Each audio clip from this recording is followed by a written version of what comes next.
Okay, welcome everyone. Today is Tuesday, October 26, 2021, and it's 1 p.m. Welcome to a full complement of council, and we have some staff on board with us here at this time. Welcome to those of you who may be tuned in via YouTube or a recorded version of this council meeting later in date. Welcome to all. I'll call this meeting to order, and at this time I will do the land acknowledgement. We respectively acknowledge that the township of Asphodel-Norwood is located on the Treaty 20 Mississauga territory in the traditional territory of the Mississauga and Chippewa nations, collectively known as the Williams Treaties First Nations, which include Curve Lake, Hiawatha, Alderville, Scugog Island, Rama, Beausoleil, Georgina Island First Nations. We respectively acknowledge that the Williams Treaties First Nations are the stewards and caretakers of these lands and waters in perpetuity, and that they continue to maintain this responsibility to ensure their health and integrity for generations to come. So at this moment, I'll ask for a moment of silent reflection so we may reflect upon this land acknowledgement as well as our duties of today as councillors, please.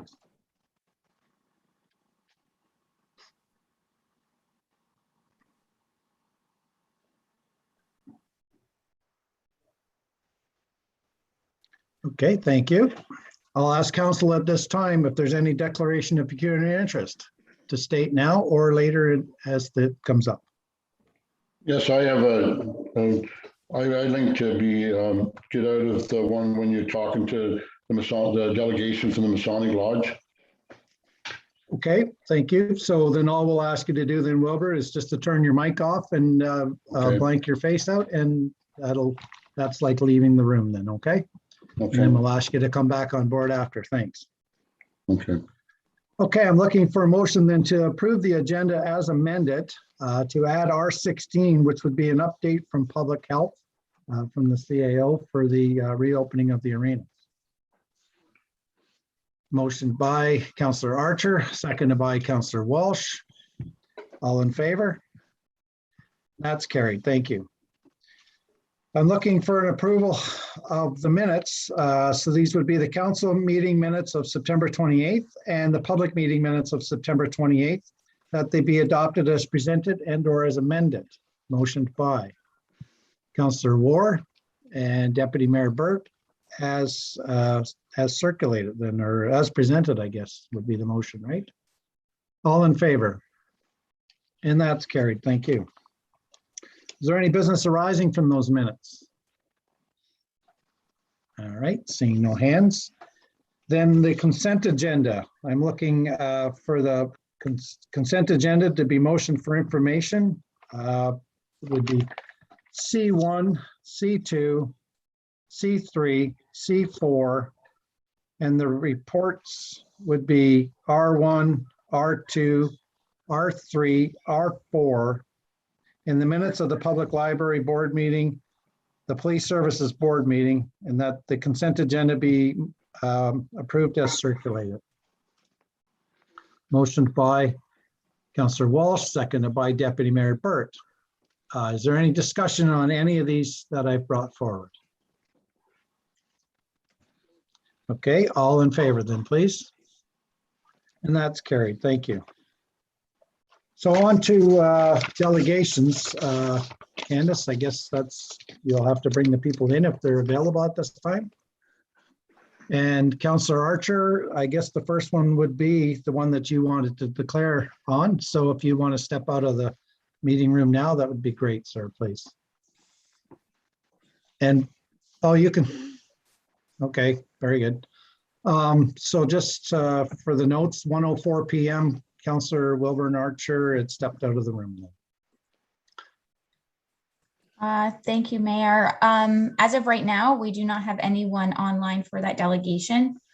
Melanie, did you receive any correspondence from them at all, nothing. They received the Zoom link, but I don't, no one is in attendance to speak to it. Okay, well, we did receive a letter. Shall we carry on or shall we defer it to see if they come in a little later? You can defer it to correspondence for action. Okay, so we'd need a motion for that then at this time.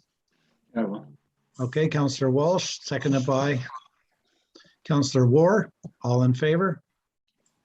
And then that's carried. Okay, if we'll ask for Councillor Archer to come back into the room, please, that would be great. Okay, thank you, sir. And you are muted if you did want to speak about anything. Okay, how's the next delegation? Tammy Ross, Community Care, Norwood. Is that delegation on board right now? They actually submitted a video instead of attending the meeting, so I will share my screen and play the video. Okay, thank you.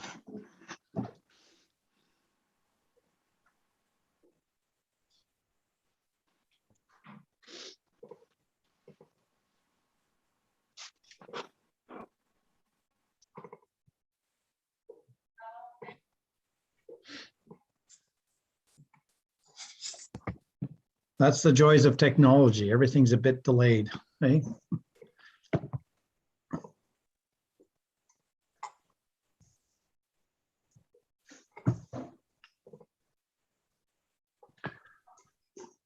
There we go. Looks like it's coming up.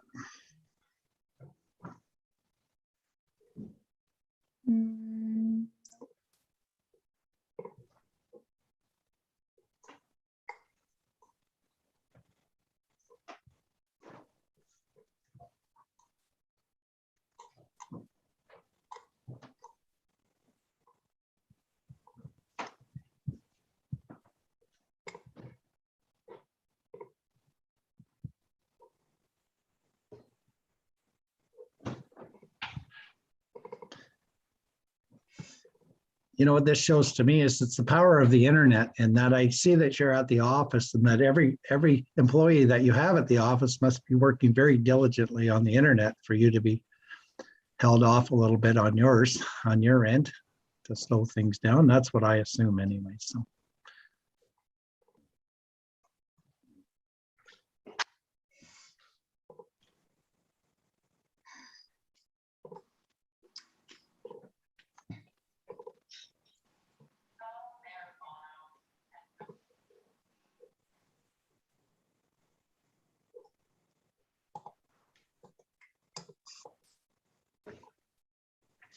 Shall we motion to put that one into the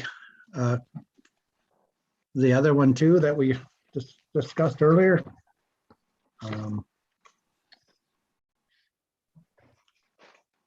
Correspondence for action. Do you want to try it then, Candace? A little bit later in the program? Sure. I mean, I can see it. I just can't get it to, it won't share. It won't share. But I can see it. I just can't get you guys to see it. And it's playing fine for me, but it's not transferring over. So yes, we can defer it to correspondence for action, and I'll keep playing with it behind the scenes and see if I can get it to work, if that's fair. Perfect. Do we need a motion for that then too? Mm-hmm.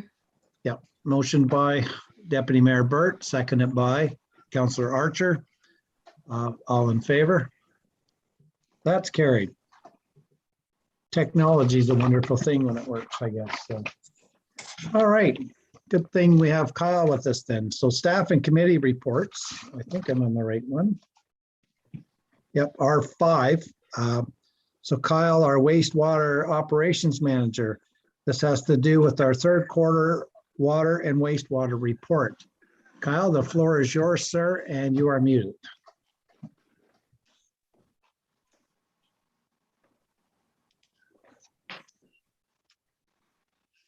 It's on the black screen, just at the bottom. There you go. You're on board now. Thank you. Took me a minute. Sorry, guys. All right, good afternoon. We'll start out here with the third quarter water and wastewater report for council's information. Typically, these reports hit the other portion. What am I trying to say here? Consensus agenda? The consensus, yeah. Yep. anyways, we pulled it from there. We had a couple other pertinent pieces of information we thought we'd update council on. So that's why it's not on that agenda. Anyways, so we'll start here. The water produced from this quarter this year compared with 2020, we're very similar with flows. The exception being July, that was kind of the outlier. It was a lot cooler and more precipitation this July, so our flows were actually quite a bit lower. On the by about 7,000 cubes. On the water side here, we thought we'd update council on the water meter replacement program. So over the last 3 years, we've been trying to get as many of the meters from the existing or the original install replaced under warranty. We have until the end of this year, obviously, to complete that. So this year we had about 250 registered or 200 registers and 50 full meters that needed to be replaced to make it under the warranty period. Currently, we're sitting at about 25% of those have been replaced in-house. We're looking at doing as many in-house as possible, obviously to keep the cost down. So whatever isn't done by the third week of November, Master Meter will be coming in to aid with the final push kind of to get them all done. These meters carry a 20-year warranty, so hopefully we won't be doing this again for some time. It'll also, these new meters that are going in are much better at lower flows. So they reduce any kind of lost billing that could potentially be happening. And yeah, so we should be in good shape. As far as the wastewater, kind of the volumes treated for the third quarter of 2021, they're very similar month over month from last year. There's very little change. Yeah, which is a good thing. We addressed a bunch of the leaks in the system, done some maintenance, and it appears that our flows have been being consistently lower. Anyways, our copper residuals, they kind of plateaued over about the last 3 years. I went back.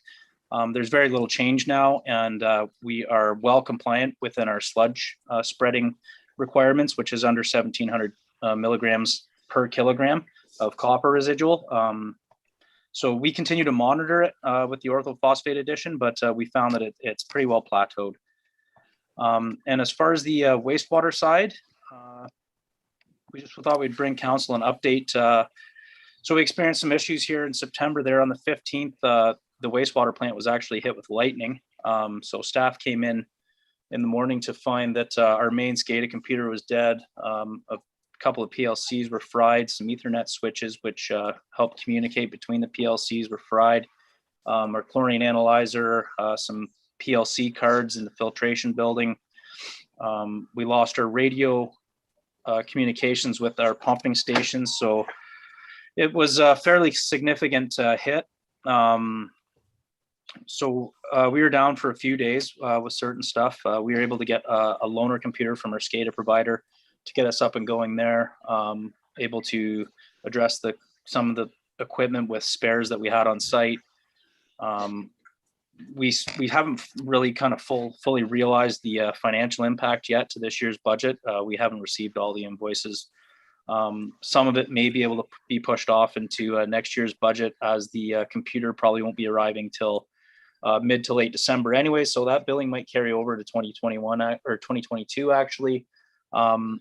We were able to program a couple other radios that we had to have them as backup in case this happens again. We got a new PLC in case that were to fry.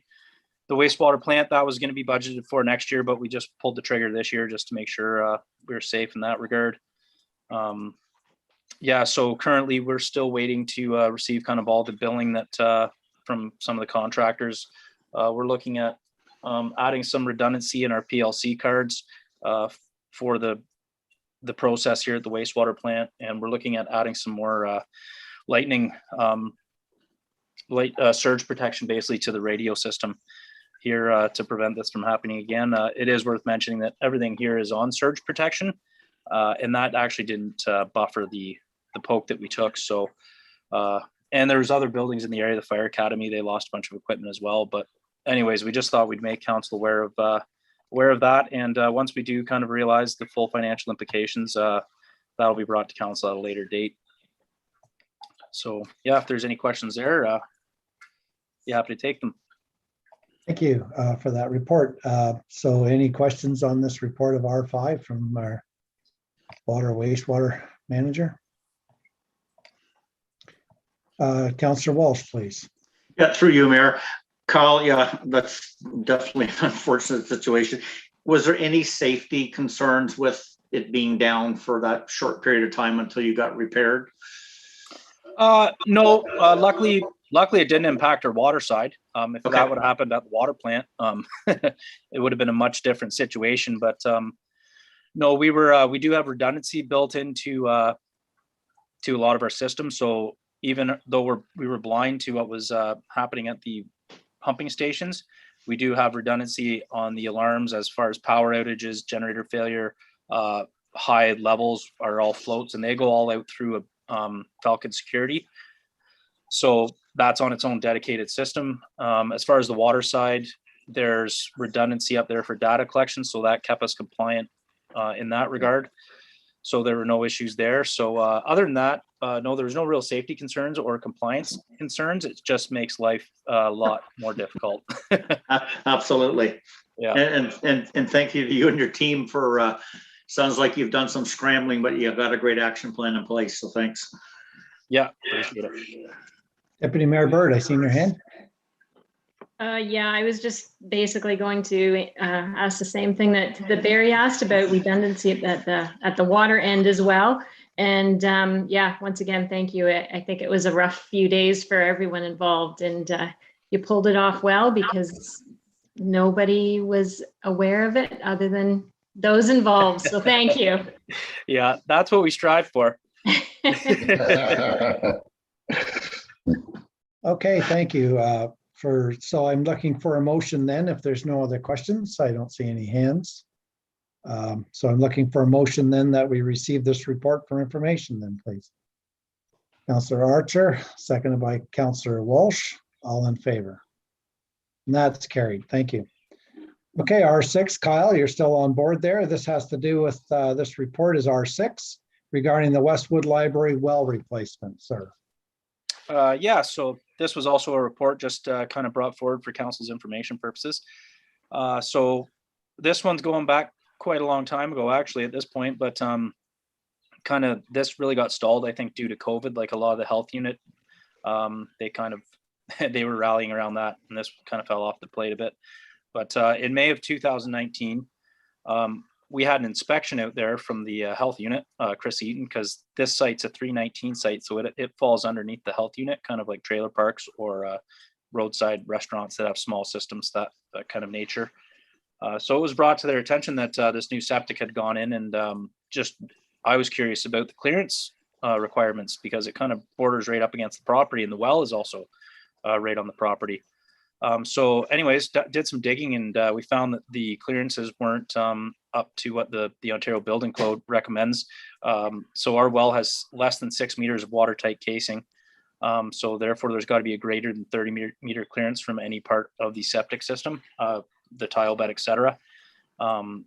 This wasn't the case down there. It was actually much closer. So staff pulled Peterborough Public Health staff into a meeting. And it was decided that Peterborough Public Health would drill a new well for the library, and then this would be done at no cost to the township. So in February 2021, the well was actually drilled by Herb Lang, and down to a depth of 32 meters. It's kind of the far back of the property. You can kind of see on that report, just past at the far end of the ball field, close to the little bush there. Anyway, so Herb Lang, they did the well, and there were some pump tests conducted. It was determined that through the pump test that there was adequate supply, and that basically the water quality was very similar to that in the existing well, so they must intersect the same aquifer. And it was decided that that would become the new production well. So just this past month here, October 14th, the new well was finally connected to the existing treatment system, which consists of 2 cartridge filters and a UV bulb. So where we're at now is the new well is online. We're just in discussions right now with Wills and the health unit with regards to decommissioning the well that's there, the existing well appropriately. So once that's all wrapped up, we'll update council with regards to that. Not sure if Thanks, there's any- Kyle. Yeah, any questions regarding that? Council, any questions at this time on the Westwood Library? Well, Councillor Ward, please. Thank you, through you, Mayor. Kyle, I was just wondering where the well is located, in the outfield of the ball diamond. I know it's at the very far end. Is there a marker that identifies it so that if anyone was out, going for a long ball in the outfield, that it's easily identified that the well is there? Or is it in the casing, or is it a drilled well head? It's a drilled well. The casing is actually up about 3 feet. Okay. Yeah, so I mean, we can ensure we flag it pretty good. I mean, it's quite a ways from the ball field. If Joe Carter was out there, it might be concerned, but Okay. yeah, it'd have to be a pretty long ball. It's almost right up against the bush. Okay. I wasn't sure how far from that picture it was from the back. So, okay. Yeah. Thank you for that. Yeah. Just for clarification, who's Joe Carter? I might not be old enough to remember that. You're not old enough. Oh, we all remember that. Yeah, just kidding. Just trying to keep it light. All right. So any other questions on this report then from council? All right, seeing no questions, then we need a motion then to receive this report for information then, please. Motioned by Councillor Ward, seconded by Deputy Mayor Burt. All in favor? That's carried. Okay, Kyle, it's nice to have you on board for such a long morning or long afternoon for you. Let's keep it hanging out with going. us councillors. So- Keep going. All right, R7 then, Kyle. This has got to do with Trentview Estates Distribution System inspection results. Yeah, Sure. so this one actually, it's a little old too. So on June, this is also just for council's information. On June 28th of this past year, the Ministry of the Environment, Conservation and Parks conducted an unannounced inspection of the Trentview Estates distribution system. An unannounced inspection is basically they phone in the morning and kind of say, I'll see you in a couple hours. So it was one of those meetings. Anyways, so that was conducted on the 28th. They kind of go through a detailed inspection like they would on an announced one, through all the sample results, compliance data, meet them on site, go through the logbooks, that kind of thing. We just actually, I think it's 2 weeks ago now, we just received the scoring for that. So that's why this has been so delayed. Now what they do is they provide you with a report of the inspection, and it may take up to 2 months to see the actual scoring, the rating that you receive. So that was kind of the lag in the time that it took to bring this report to council. So on this one, we received 88.46 compliance rating, and this is going back due to August 18th of 2020, where some samples were collected. We actually had an emergency here at the wastewater plant, and they were put in the fridge, and we didn't get them delivered within the 48-hour hold period. So those samples were technically missed for the week. So that was the only thing that was affecting our compliance rating on this one. We've since created a work order every week. It generates through Mesh and goes to my phone and Adam's phone and ensures we sign off that the samples were actually taken and delivered to the lab. There was no further recommendations from this inspection from the ministry. Yeah, and we'll look forward to getting 100% on the next one, hopefully. All right, thank you. And just for your information, I believe council gives you 100%, no matter what the ministry says. So, there you go. okay, any questions on this report from for Kyle? Deputy Mayor Burt, please. Yeah, I just have a quick question for Kyle through you, Mayor. So we've seen that report with the missed samples before. So when does that finally get taken off? Yeah, That we don't see it, because it is, over a year ago. So I was just wondering how long that stays on there. they really like to leave the salt in the wounds. Yeah. No, it's so the reason you're seeing this one double up again is just because the way we brought it with the Norwood inspection results last time, because it affected both systems. Oh, okay. Yeah, so you saw it with the Norwood last inspection results, and now you're seeing it again with these because it was overlapping. Okay, Okay. Yeah, so, but now we should be clear for both, both. of them. okay. Yeah. Okay, that's good, thanks. Yeah, we've since had an inspection on October 8th. The ministry was out here to do the Norwood one. So that would only go to last year, October 8th, and those samples were August of last year. So we're Should be clear. Yeah. Okay, thank you. Any other questions from council? All right, seeing no hands, then we need a motion to receive this inspection for information only, the results from the inspection. Motioned by Councillor Walsh, seconded by Councillor Archer. All in favor? And that's carried. Thank you. Okay, Kyle, you're off the hook. Thank you, sir. Take care, all. Yeah. All right, moving on then to R8, Candace White, our CAO Clerk Treasurer. This report is our 2022 to 2026 Parks and Playground Plan. Candace, the floor is yours, please. Thank you, Mayor. So council has in front of you, as the mayor stated, the 2022 to 2026 Parks and Playground Plan. This is the second 5-year Parks and Playground Plan that the township has adopted to govern ongoing maintenance and capital replacement items in our green spaces. Township staff conducted inspections on all of the spaces, as well as taken into account all of the recreational surveys that have been released over the past couple of years in order to ensure that we are taking into consideration what the community is putting forward. You can see in the report, we have highlighted those areas by year and by park. So you're looking at next year, there's going to be probably the largest contribution. As you can see, there's been some deferrals from 2020. So the parks and playgrounds, due to the closures from the pandemic in 2020, a lot of the capital projects were postponed, didn't want to install a whole bunch of brand new play equipment in spaces and kind of tease the children of the community as they weren't allowed to go there and play on them. And not to mention a lot of the getting materials and the contractors were pretty scarce and thin at that time. So those projects were deferred. So the reason it's so heavy in 2022 is it's kind of a bit of a catch-up year, as well as the replacement of the Birdsall Wharf. The final section in there is obviously bumping that up, and we don't traditionally see that. And that's kind of going to be a one and done for a fair number of years. That wharf does last somewhat decades, so you won't see that for another probably at least 2, if not 3 5-year plans beyond this one. So if we were to go through it, you can see in 2022, included in here is, and from my perspective, is some operational items. So will be coded separately in the budget, such as wood chips, horseshoe pit sand, those types of things. They're not capital in nature. Those are operational maintenance types items, but we like to include them in this report so council kind of sees what is being updated based on inspection driven results. So that is why you see the wood chips and that sort of thing.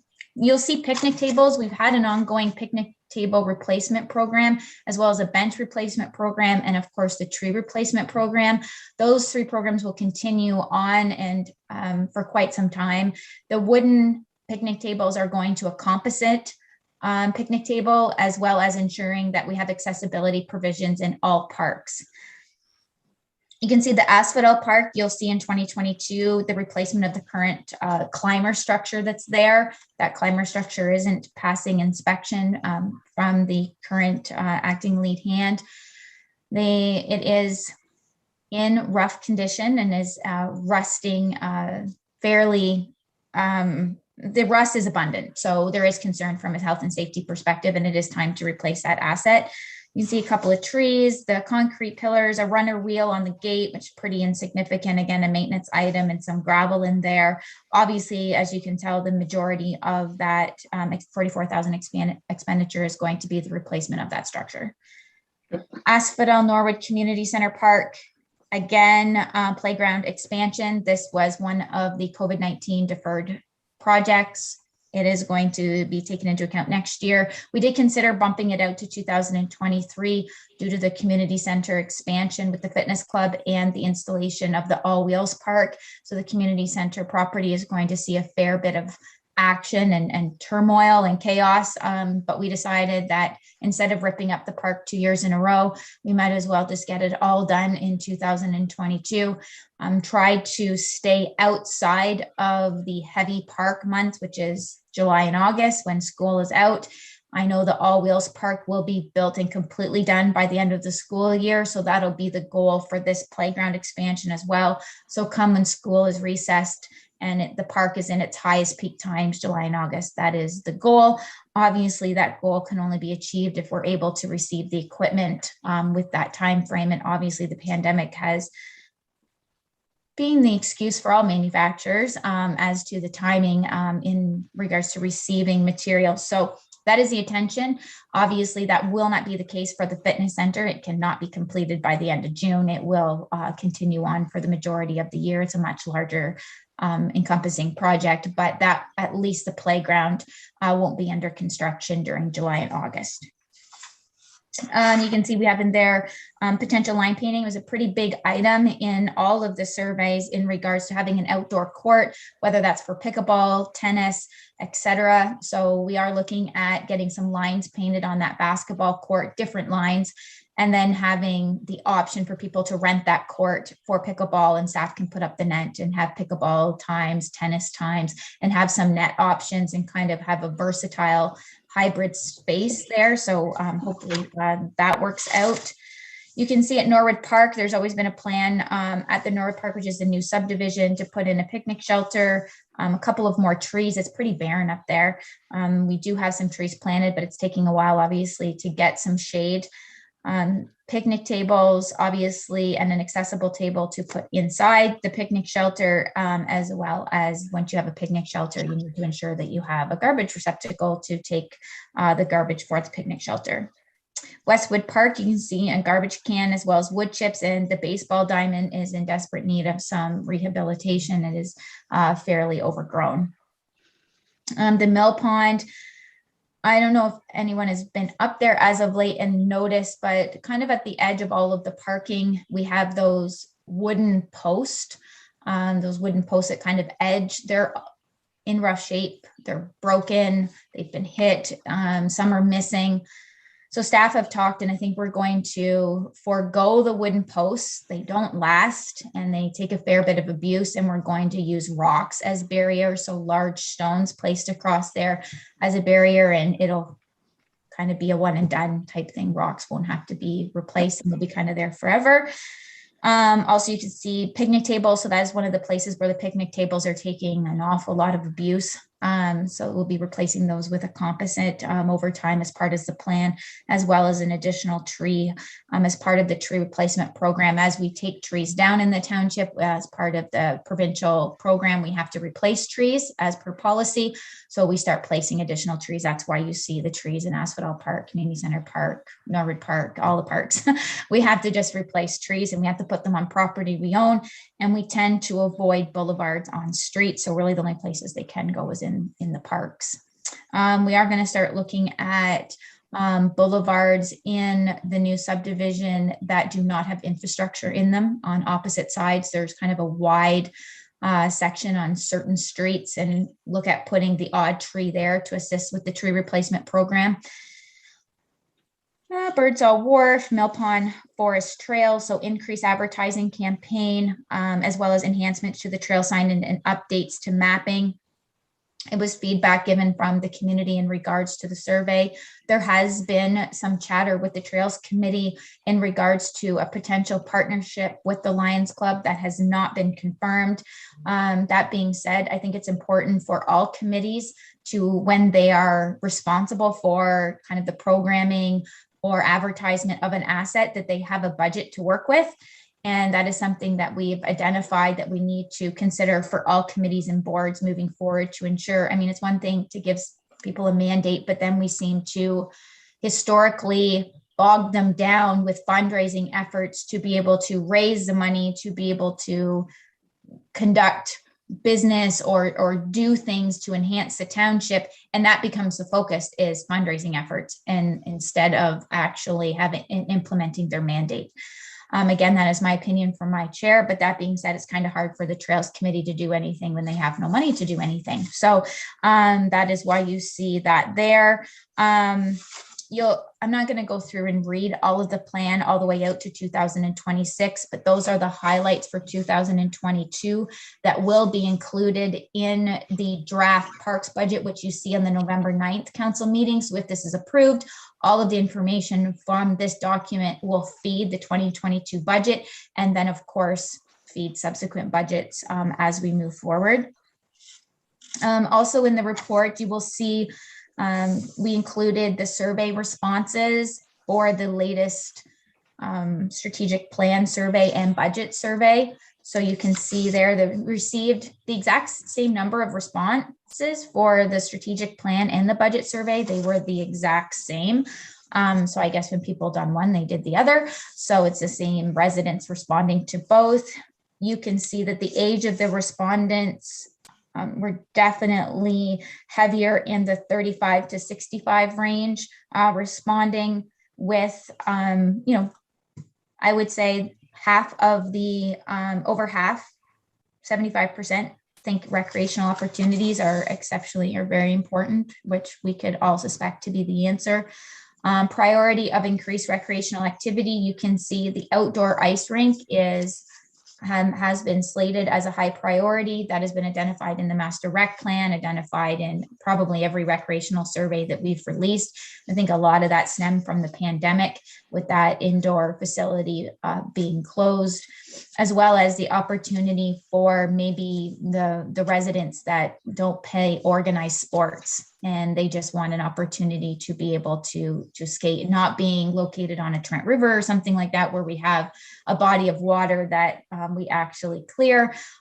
For ice skating, it seems to be a top priority for the community. The parks plan that is in front of council today does not include a provision for the outdoor rink, but what it does include is the planning provisions. Because once we look at the All Wheels Park and the community center expansion, where are we going to put this? Where are we going to put an outdoor rink? And there's a lot of planning that has to go into that. So there isn't enough information known to actually include it as an approved identified item in the parks plan. So it'll be presented to council as a separate item on its own. But please know that it's going to be, it'll be planned in 2022, lots of conversation. We got to start getting our heads wrapped around this, start looking at locations, start looking at feasibility, start looking at what this means, what months of the year we're going to run it, who's going to run it, is it going to be a committee, is it going to be township staff? There's all sorts of things that need to go into that. Outside of that, improvement to the trails, additional programming opportunities, and playground equipment upgrades. So those identified are the top ones. Improvements to be prioritized. The community is looking at additional or improved seating options and accessibility. So we're obviously taking care of that in the parks plan, with the picnic tables and being replaced with a composite accessible option, which should take care of those, as well as the All Wheels Park will include a fair bit of additional seating at the community center for parents to be able to sit and watch the youth participate in that activity. You can see that we're scored fairly high in regards to recreation and parks, which shouldn't be surprising. And this plan will just continue to ensure and support our vibrant spaces. As we know, we're well known for our parks in the community center park and the Asphodel Park. So this will be able to continue supporting that infrastructure, ensuring the residents and the visitors have great places to enjoy. So I'll leave it with council for any questions. Council, that was it's a good report. It's very in-depth for the amount of years. Any questions at this time? Councillor Walsh, please. Yeah, through you, Mayor. Ken, it's just one thing I just thought of when we're going through this. The Asphodel-Norwood Community Center Park, we're looking at potential line painting and outdoor court nets. Can that be considered to be looked at in Westwood too? We do have a basketball court. I have no idea what kind of shape those lines are in. They may need a refresh. And it certainly sounds from things I've read and heard lately, pickleball's got to be big, whether that's an option that can be looked at in Westwood as well. We do have a nice court there, so if there's options to use that with more opportunity, that's just something to think about. Yes, it is definitely. Where we run into a bit of struggle would be, it would have to be coordinated through the library, because we have to have multi-use. So we always have full-time staff at the community center year round. So it can be rented and we can switch out the nets based on the allotted time frames. We don't have that staff out there. So in order to take the nets down and up and back, it's a bit a little more work. challenging. But it is something we can chat about maybe with the library to see if they want to make that option available during their open hours and be willing to potentially set up a net. We just don't have staff stationed out there all day to do that. No, fair enough. Deputy Mayor Burt, I seen your hand earlier. Yeah, thank you. And through you, Mayor. Actually, Councillor Walsh did take one of my questions, so we're kind of on the same wavelength here. And another thing I was thinking about out there, and I know it's not on here, but maybe thinking forward would be some sort of a shelter out there, because I know that area is used a lot for library programs, and sometimes the seniors use that too. So just something to think about moving forward out there. And one question I had, you're talking about, with the trees and the picnic tables and the benches, have you considered having sponsors to help with those? It might be more work than what it's worth, but in memory of, you see it on the on the Transcant or the Great Trail, you see sponsored benches along the part through certainly through Otonabee and other areas. So I just wondered if there's been any thought of that. And trees certainly have been in the past as well in the township. So that's my question. Yes, so we have had 2 trees and 1 bench put into the township this year in regards to that program. Unfortunately, there's not as many requests to do that as our tree policy forces us to replace a number of trees. So we may get 2 requests for memoriam trees or benches, but based on the policy, we may have to put in 7 or 8 trees, and we just don't have 7 or 8 sponsors for that year. And we've never picked up a program where we're soliciting it. It's more, it's out there. The community knows that trees and benches can be sponsored and put forward based on a memoriam basis, but we've never went out and done an active advertising campaign to be able to. Then it boils down to when it's in memoriam and the tree doesn't make it. I know that always becomes a concern. And then so township staff is comfortable with how it's rolling as far as if there is a family or someone that wants to come forward and donate a bench or a tree memoriam of someone. Or we're finding it's more like it's not right away, it's an anniversary. So it's like the 5th or 10th anniversary of someone's passing. That's when people tend to be coming forward now. And we're comfortable with the amount of them we're receiving. I don't know if we would want 100% of them to be in memoriam and then having the trees. It just becomes very uncomfortable when the trees don't survive, and then we have to go back. So we're in a bit more in control of our own destiny when we are kind of in control of the program. That being said, if council would like us to put forward a campaign to actively promote that trees and benches can be sponsored in the township, I think we'd have to create a policy around that and create that we decide the trees, we decide the location, we decide the bench, we decide what the placard set states, all of those sorts of things. It would have to be, I think, more formalized if we take that approach than what it is right now. It's quite informal. So if we want to start getting into that, which is more than fine, I just think it needs to be added to the action list and a more formalized policy be put forward to govern it. Okay, thanks. I just happened to think of it when you were going through your report. Obviously, I'd read it, but I hadn't thought of it earlier.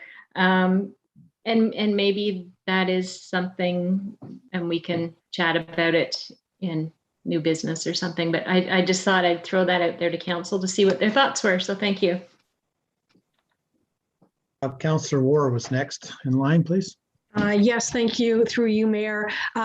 Same as what Barry and Lori, Deputy Mayor Burt were saying about the Westwood Park. I was on that same page as well, that perhaps the demographics are changing in the village, that pickleball would be something more adults may use, as would a shelter alternative in conjunction with the library.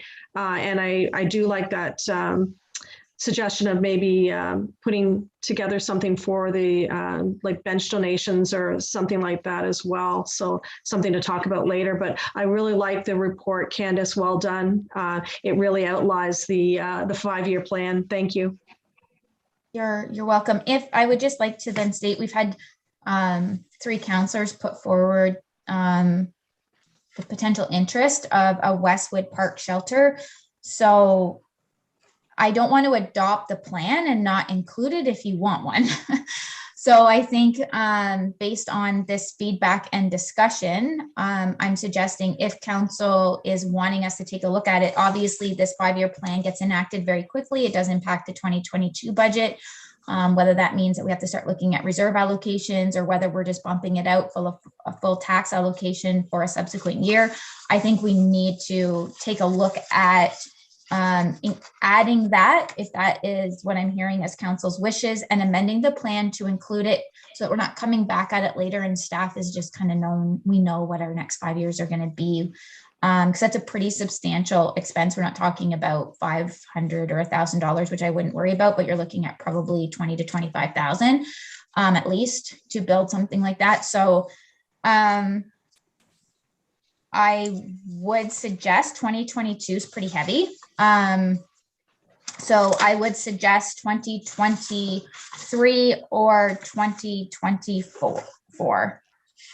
And I will leave it with council. Either one is fine. We have Westwood Park getting some playground equipment in 2024. But 2023 would also be fine. Councillor Archer, you had your hand up there for a moment. Maybe that'd be the fourth. Most of the questions I had are pretty well answered. The only thing I was thinking through you, Mayor, is for the shelters, could we not do the same? Maybe like I did the one in Norwood in memory of Mary Ann. Like maybe there's somebody out there that would love to do the one in Westwood too, if they knew the opportunity was there to do that, or is that something we still can do? Or I know everything's changed in the last number of years, so. Yeah, that we would have to just put a policy in place, I think, because what if you put something out there and you had multiple people come forward and you'd have to choose which person got the opportunity to be able to do that. And I think the opportunity is great. I just think we need to formalize it so that it's fair and that the township retains control as to what's happening in these parks with the assets. But it's like a sponsorship program. But again, if we add it to the parks plan today, we can figure all of that's not going to be decided in advance of the 2022 budget, whether it's a tree program, bench program, or a sponsorship program for shelters. There's just no way that township staff could have something like that in place and figure out the impact at this late date to the 2022 budget. That being said, we're not building the shelter in 22 anyway, so we can take on that assignment, putting that policy together, figuring out how we can formalize that process in 2022, add it to the action list and put something together, kind of see what other municipalities are doing in regards to that, reach out and get some, an application form, very similar to the asset naming registry, I would suspect. So then we also don't want people, just because they come forward, we have to plant a tree and then all of a sudden we need to also control the number. And the placement, we can't just have benches and trees everywhere. So it has to be almost like a registration list, and then the people put their name on it and they're willing. And then as we identify the need for a tree in a certain park or a bench in a certain area, we go to that list instead of just because you apply, you automatically get a tree somewhere or a bench somewhere. And then we lose kind of control of the sheer number, because something like this could take off as soon as you formalize it and start promoting it. It's going to take, I think, off more than what it is right now, which is informal through word of mouth. So we really, based on what I'm hearing here, I mean, from my chair, definitely need some formalization around this conversation and a policy that governs it for both sponsorship and memoriam consideration. That being said, the shelter 2023 or 2024 is my recommendation. Deputy Mayor Burt, your hand, please. Yeah, sorry about that, guys. I think we opened up a little bit of a can of worms, but that's what we're here for. So, but no, I certainly wasn't thinking of a shelter, definitely not in 2022 and perhaps not 23, but if it gets on the list within the next 5 years, I think that would be good. So even if it goes in 24, certainly the total for 24 is much less than 23. But anyway, I think if it gets on the list, at least to be looked at, we know, this is a roadmap, and we know sometimes roadmaps can get changed, but it's nice to have a plan in place. And certainly as far as the policy goes, completely understand. I don't want to, open the door wide open. There obviously needs to be a policy in place, and hopefully, within the next 9 or 10 months, maybe before the next council comes in, we'll have that in place for them. So that's just my suggestion. So I don't know how you want to pass this. I'll pass it on to the mayor to decide that. Is there any other discussion on the matter at this time then, before we make the motion? All right, seeing none, then today's motion basically would be for information, and that also that the Council of Asphodel-Norwood adopt the 2022 to 2026 Parks and Playground Plan, amend it to have the plan include the Westwood structure, and also that maybe the policy could be added to the action list to look at further in the future. Can we just move that to the action list itself discussion and not include it in this motion, because I'm worried it'll get lost. Okay. And I want to put a dollar amount of 25,000 to that year for the shelter. And then of course, if it's sponsored, then that would obviously be alleviated, but as amended, to include the construction of a picnic shelter at the Westwood Park in 2024 in the amount of 25,000. Upset value of something like that. Yeah. Okay, so that was the motion that's been amended for the R8 Parks and Playground Plan. Do I have somebody that would like to make that motion? Councillor Walsh, seconded by. I'll actually let Deputy Mayor Burt brought it forward. Do you want to motion it? I'll gladly second it. It doesn't matter. You go ahead, Barry. It's fine. I'll motion it. You already did. Thank you. Councillor Ward, you want to second that, I see. Sure, thanks. Very good. All in favor? And that's carried. Thank you. That was a good discussion, good plan. Let's make it happen. All right, R9 then, moving off of Candace then, give her a bit of a break. We're going to move to Ed Whitmore, our Chief Building Official Planning Coordinator. And this is a report regarding the consent B69-21 Haley. Please, Ed, the floor is yours. Okay, thank you, Mayor. Okay, we've received an application for consent B69-21. It was submitted to the County of Peterborough Land Division by Melanie Hale back in July 27th of 2021.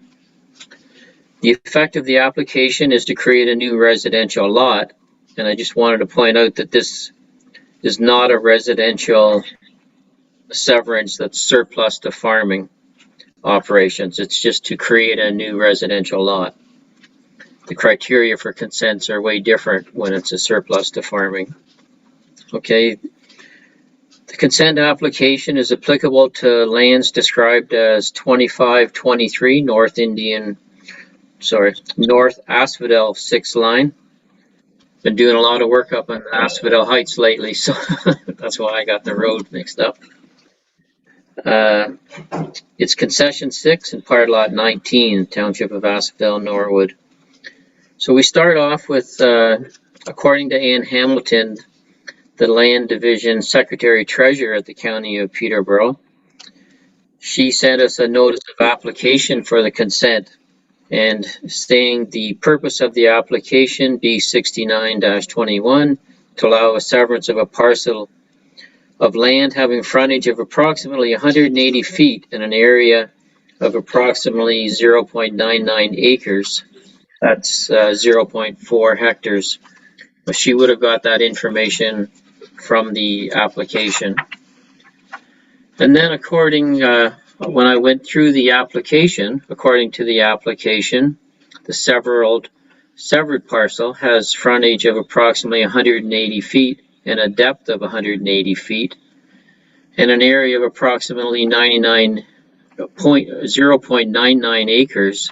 And so when you do the math, it actually ends up being 0.74 acres, 0.22 or 299 hectares. And also, according to Melanie Hale's application, the consent, the severed parcel has frontage of 57.3 meters and 180 meters, area of approximately 0.99 acres. When you do the math, it ends up being 2.54 acres. And when I looked at the preliminary severance review dated in September of 2017, it indicated that the severed parcel was 55 meters by with an area of about 2 acres or 0.81 hectares. So it all started with quite a bit of confusion on, I don't know what size the severed lot is. That's hard to make a report starting out when you don't know what size your severance is. Anyways, the proposed retained parcel has a frontage of 1,763 feet by 2,163 feet, an area of 99 acres. And when you do the math on that, it ends up being 87.54 acres. Again, just all technical information. The preliminary severance review had 1,607 feet of frontage and an area of 94.36 acres. And so the rural zone, the minimum is 30 hectares. And so even though the math is all wrong, it appears that it would comply with the zone of the rural zone. The next item on the list is an aggregate resource study. And so the county staff member did the preliminary severance review, and she spoke with MNRF and they asked for an aggregate resource study. Just due to an aggregate sand and gravel resource within 300 meters of the proposed severance. And this is a standard proposal to make sure that we don't hinder the supply of that sand and gravel for future development of it, future use. And so again in 2017, the preliminary severance review advised that they wanted that aggregate resource study before, moving forward because of the aggregate resource area. So Cambian, working on behalf of the applicant, Melanie Hale, came back with a report saying that there's no rationale for conducting a resource evaluation, and that the building envelope for a structure would be outside the 300-meter setback. And so they just said, no, it's not really required, even though the county requested it a couple times and MNRF requested it. So the considerations that we're looking at today are, we're just not sure what size the severed parcel is. And we're not sure what size the retained parcel is going to be as well.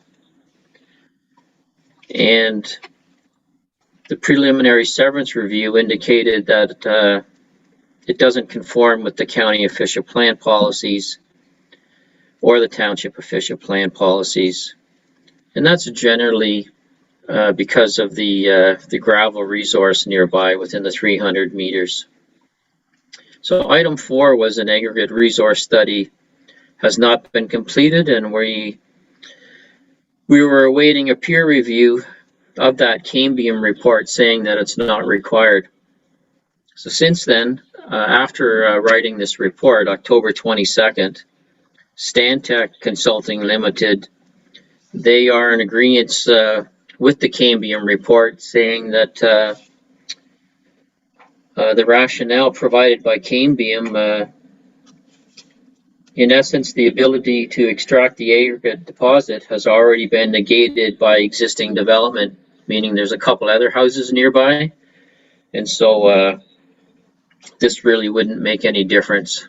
So item number 4 is not really an item anymore, but at time of the writing it was.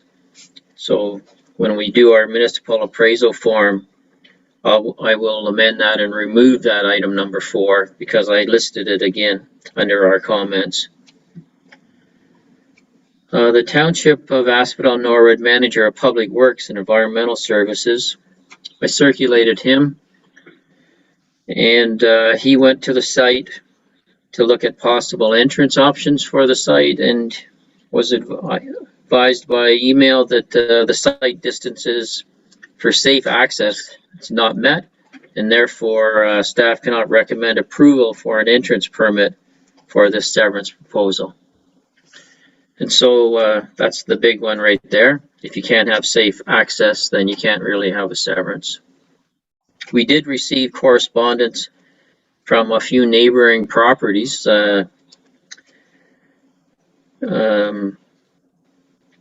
They expressed concerns with respect to water, a hidden driveway, and they thought that Norwood was doing, I spoke with them on the phone, plus having these letters received. They said that Asphodel-Norwood Township are doing a great job in a well-planned infrastructure. It's a much better fit than on agricultural land, and that's where our development should be contained. And the second letter from the neighboring people said that they had concerns about the transparency of the application, just because they only had about a week or so to get back to the county when they were circulated the application. And Ann Hamilton from the county followed it up with saying that they did. Everything has been done according to the Planning Act, and so there are requirements for circulation and all the rest of it, and meetings. So everything is followed according to the Planning Act. And so the neighbors also said that the settlement area have homes for municipal water and sewer, and it preserves the rural areas and agricultural uses. And so I agree with that too, but I just wanted to comment that we all are looking out and saving the farmland, but there are rural and agricultural criteria for allowing severances in the rural area and residents of surplus to farming operations. So this has no impact on those future applications. It's not going to be setting a precedence in my mind that this is specific to this case only. So we reviewed the official plans. And the zoning bylaw and the provincial policy statement, the growth plan, the minimum distance separation, there wasn't anything there. The notice of application from Ann Hamilton, the consent application itself, preliminary severance review, and the Cambium report. And then also now the Stantec peer review from the county. We are following the federal and provincial legislations. The financial implications are none at this time. And the engagement, as per Ann Hamilton, they follow the Planning Act. And so they circulate the agencies, they circulate the property owners, or they post it on the site, whatever it is that they have to do. And so the conclusion from staff is that the consent application appears not to comply with the growth plan and the Greater Golden Horseshoe policies, the provincial policy statement, the county official plan, It's due to items that I listed 1 to 7 on the municipal appraisal form, but I'll be removing item number 4 as Stantec Consulting, the peer review. We received it, and they said that they agreed with the rationale. And so all the attachments are here. This is quite a large package with your notice of application, your consent application, preliminary severance review, the Cambium report, 2 correspondence letters from the neighbors, and then the municipal appraisal form for council's information. So going over the council municipal appraisal form, I just want to note that I put down here that the retained parcel does not conform to the zoning bylaw, only because I didn't know what size that it actually was. But I'm going to change that to the retained parcel does conform to the zoning bylaw. It's not going to change anything else, but because zoning only requires 30 hectares, there's no, and I checked it on the GIS, it will comply with that, even though it doesn't make any difference in the report at all. I just wanted to make sure it's technical correct. So I've got on here for the recommendations that the several parcel does not conform and that the township does not recommend the application due to the comments items 1 to 7, removing item number 4. And those, I can reread those. The reasons is we don't know what size the severed parcel is. We don't know what size the retained parcel is. The preliminary severance review indicated that it didn't comply with our official plans. The township of Asphodel-Norwood Public Works and Environmental Services cannot approve an entrance permit. And we've received negative correspondence from ratepayers. And Asphodel-Norwood is making an investment in infrastructure here. And I'll take any questions, or I just got a message on here saying my internet connection is unstable, so hopefully it hangs in there. It wasn't too bad, Ed. We caught most of it. And thanks for your report. You know, as much as we like to be open for business and encourage people to do the right thing, in some cases, like you've said in your recommendation there, that sometimes things just don't work out for the best for some people. And this is a tough one for sure. This is worse than passing a subdivision along, I think, sometimes. So Deputy Mayor Burt, you have a comment on this? Yeah, not really any questions. Your report is fairly clear, and it just looks to me like this is certainly a no, that it can't be passed with the conflicting reports, and it's not within a settlement area. You know, it's not surplus to the agricultural operation, which we've certainly done many of those before. You know, the big one, there's no safe entrance. How do you get a lot when you can't get in and out of it safely? And so certainly given all the information and the policies, they just do not line up. There really isn't much of a decision to make other than no, in my opinion.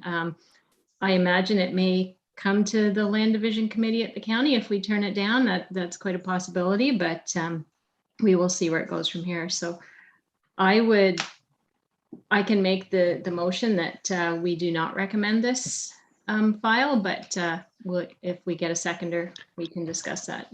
Yeah, sure. If you want to make that motion, and it's would be seconded by Councillor War then? Yes. And is there thank you, Mayor. discussion? Yes, I have a question through you, Mayor, if possible. Yes, go ahead. Ed, I was just wondering for the sight line, what is the requirement for to be able to see coming out of an entrance on a lot? It's fairly technical, and I think it's at a certain height that you measure a certain distance, and it depends on the speed as well. Okay. And so I think I'm thinking it's 400 feet, but I'm not 100% sure. I did read all the technical information was in the email that I received, and I just didn't want to attach that technical information in here. No, thanks for that. Safety is the #1 priority. If, as you said, if you can't get out of your lot safely, it's a big concern. Thank you for that. You're welcome. Any other questions or comments towards the motion?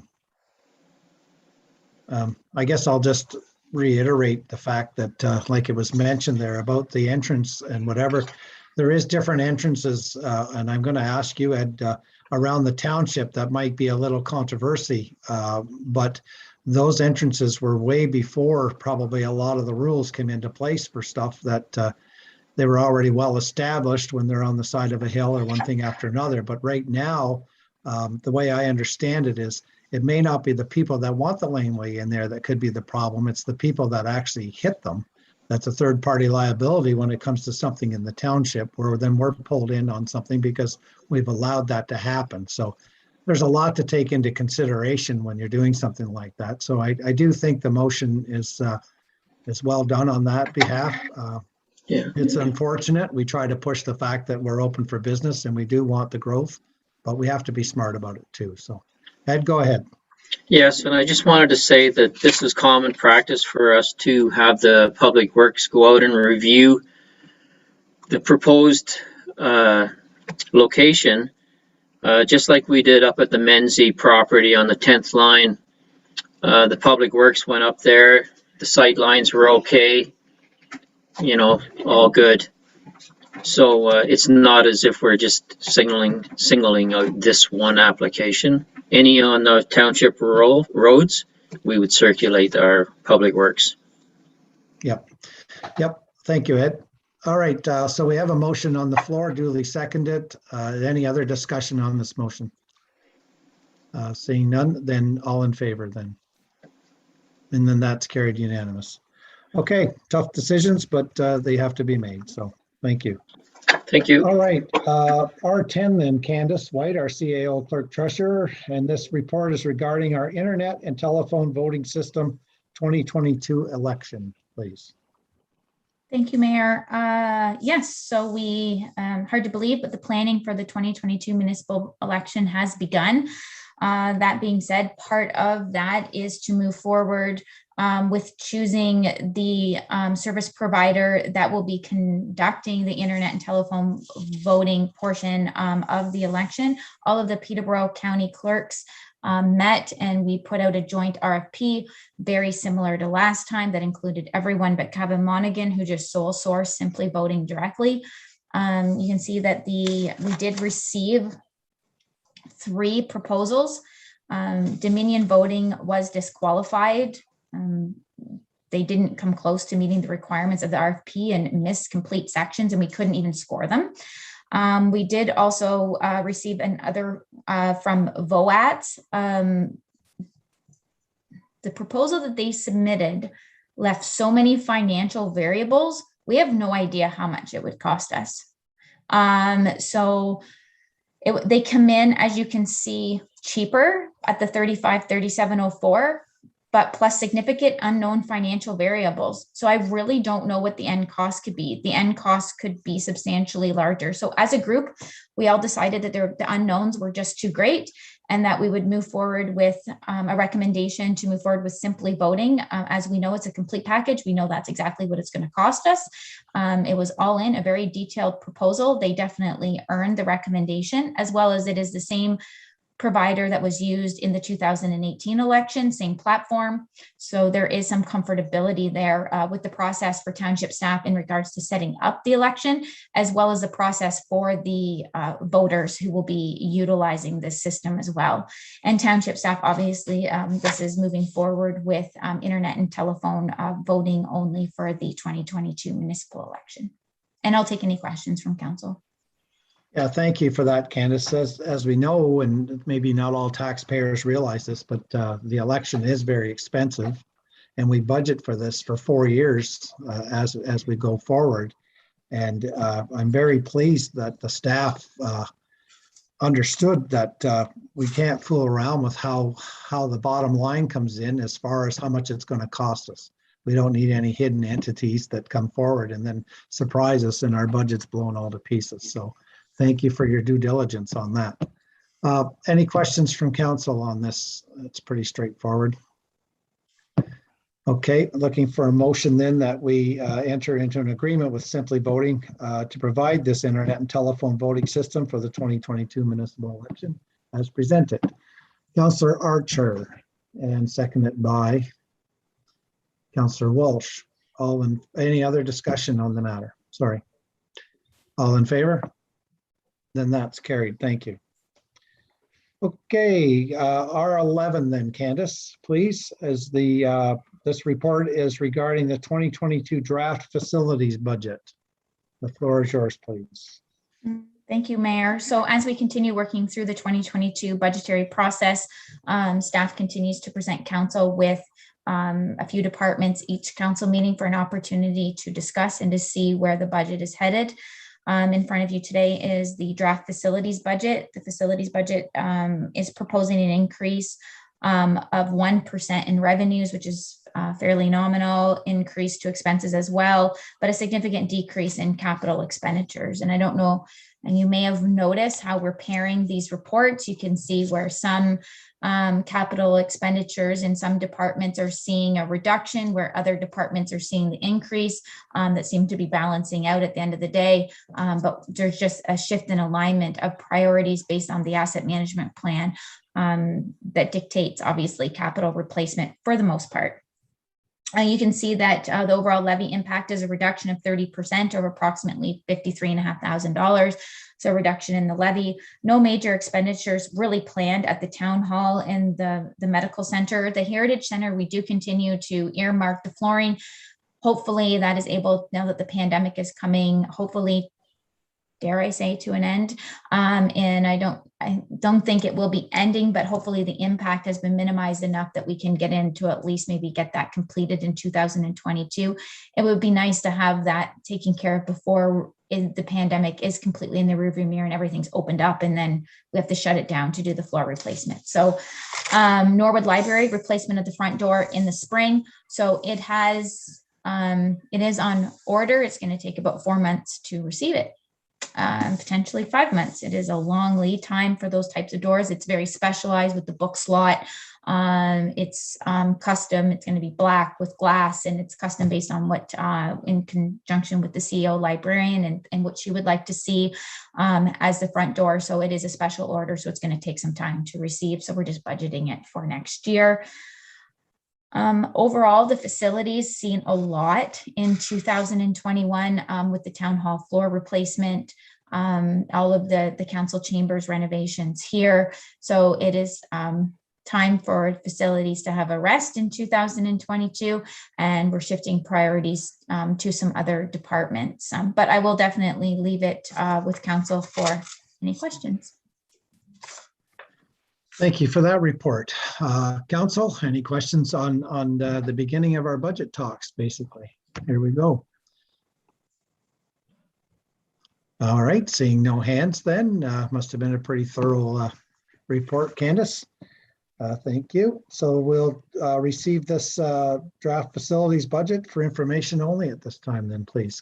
Motioned by Councillor War, seconded by Councillor Walsh. All in favor? And that's carried. So on to more preliminary budget talks. We're going to be talking about R12, Candace, 2022 draft fire budget, please. Thank you, Mayor. So yes, the trend continues. The draft 2022 fire department is telling a bit of a different story than the facilities department. This has been a department that has sat status quo for 2 years as priorities had shifted to roads and facilities, as council is well aware. So we are seeing a decrease in revenues. That is, we budgeted heavier for the insurance revenue that we had been seeing. The MTO revenues have gone by the wayside, and we did see an influx in revenue from insurances. But it all depends on if the motor vehicle collision is compliant with the policy that we can invoice for it. And so it all depends on the accident itself. It all depends on the amount of time we're there, et cetera. So we just haven't had any MVCs, although we have had them in the township borders, obviously in 2021. Year to date, we just haven't had any that has hit that criteria that we can invoice the insurance company back for. Very quick, in, out, and that is a good news story, essentially, because obviously the accidents are minor in nature and we haven't seen anything from a catastrophe standpoint to be able to be invoicing out. So we are going to reduce that budget and hope that trend continues for the health and safety of everyone in Asphodel-Norwood to continue. You will see an increase in operating expenses. A lot of that is obviously payroll cost driven. This has been reported to council before. We are seeing a hit in Canadian pension plan. The premiums there have changed and adjusted, and there is an increase there. WSIB increase, as well as the increase to the dispatch. That renewal was approved by council in 2019 for 9.8% increase. That continues for the duration of the contract. We are budgeting a 20% renewal in insurance costs, as council's aware, across the board, as well as increase in training costs due to onboarding of new recruits. So we are having a couple of retirements and a couple of firefighters that have moved on or are moving on outside of the retirement process. So there is going to be a hit in the training cost portion of the budget. That being said, recruitment has closed. There was 11 applicants received, and some of the applicants have come forward with the recruitment training already in place.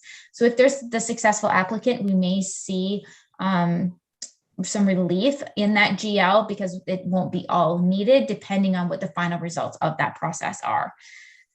From a capital perspective, you are seeing an increase of approximately $9,200. You can see the capital equipment there of approximately $44,000 that's being spent. Again, ongoing asset replacement based on the asset management plan is for the thermal camera replacement. We're looking at that asset is about 35 years old. The airbag replacement, we're looking at it's like 28 years old. So it's just through attrition. They're just done. The assets need to be replaced prior to going to use them for a call in an emergency and them not working. Bunker gear replacement, ongoing replacement. We replace 3 to 4 sets every single year. That's ongoing.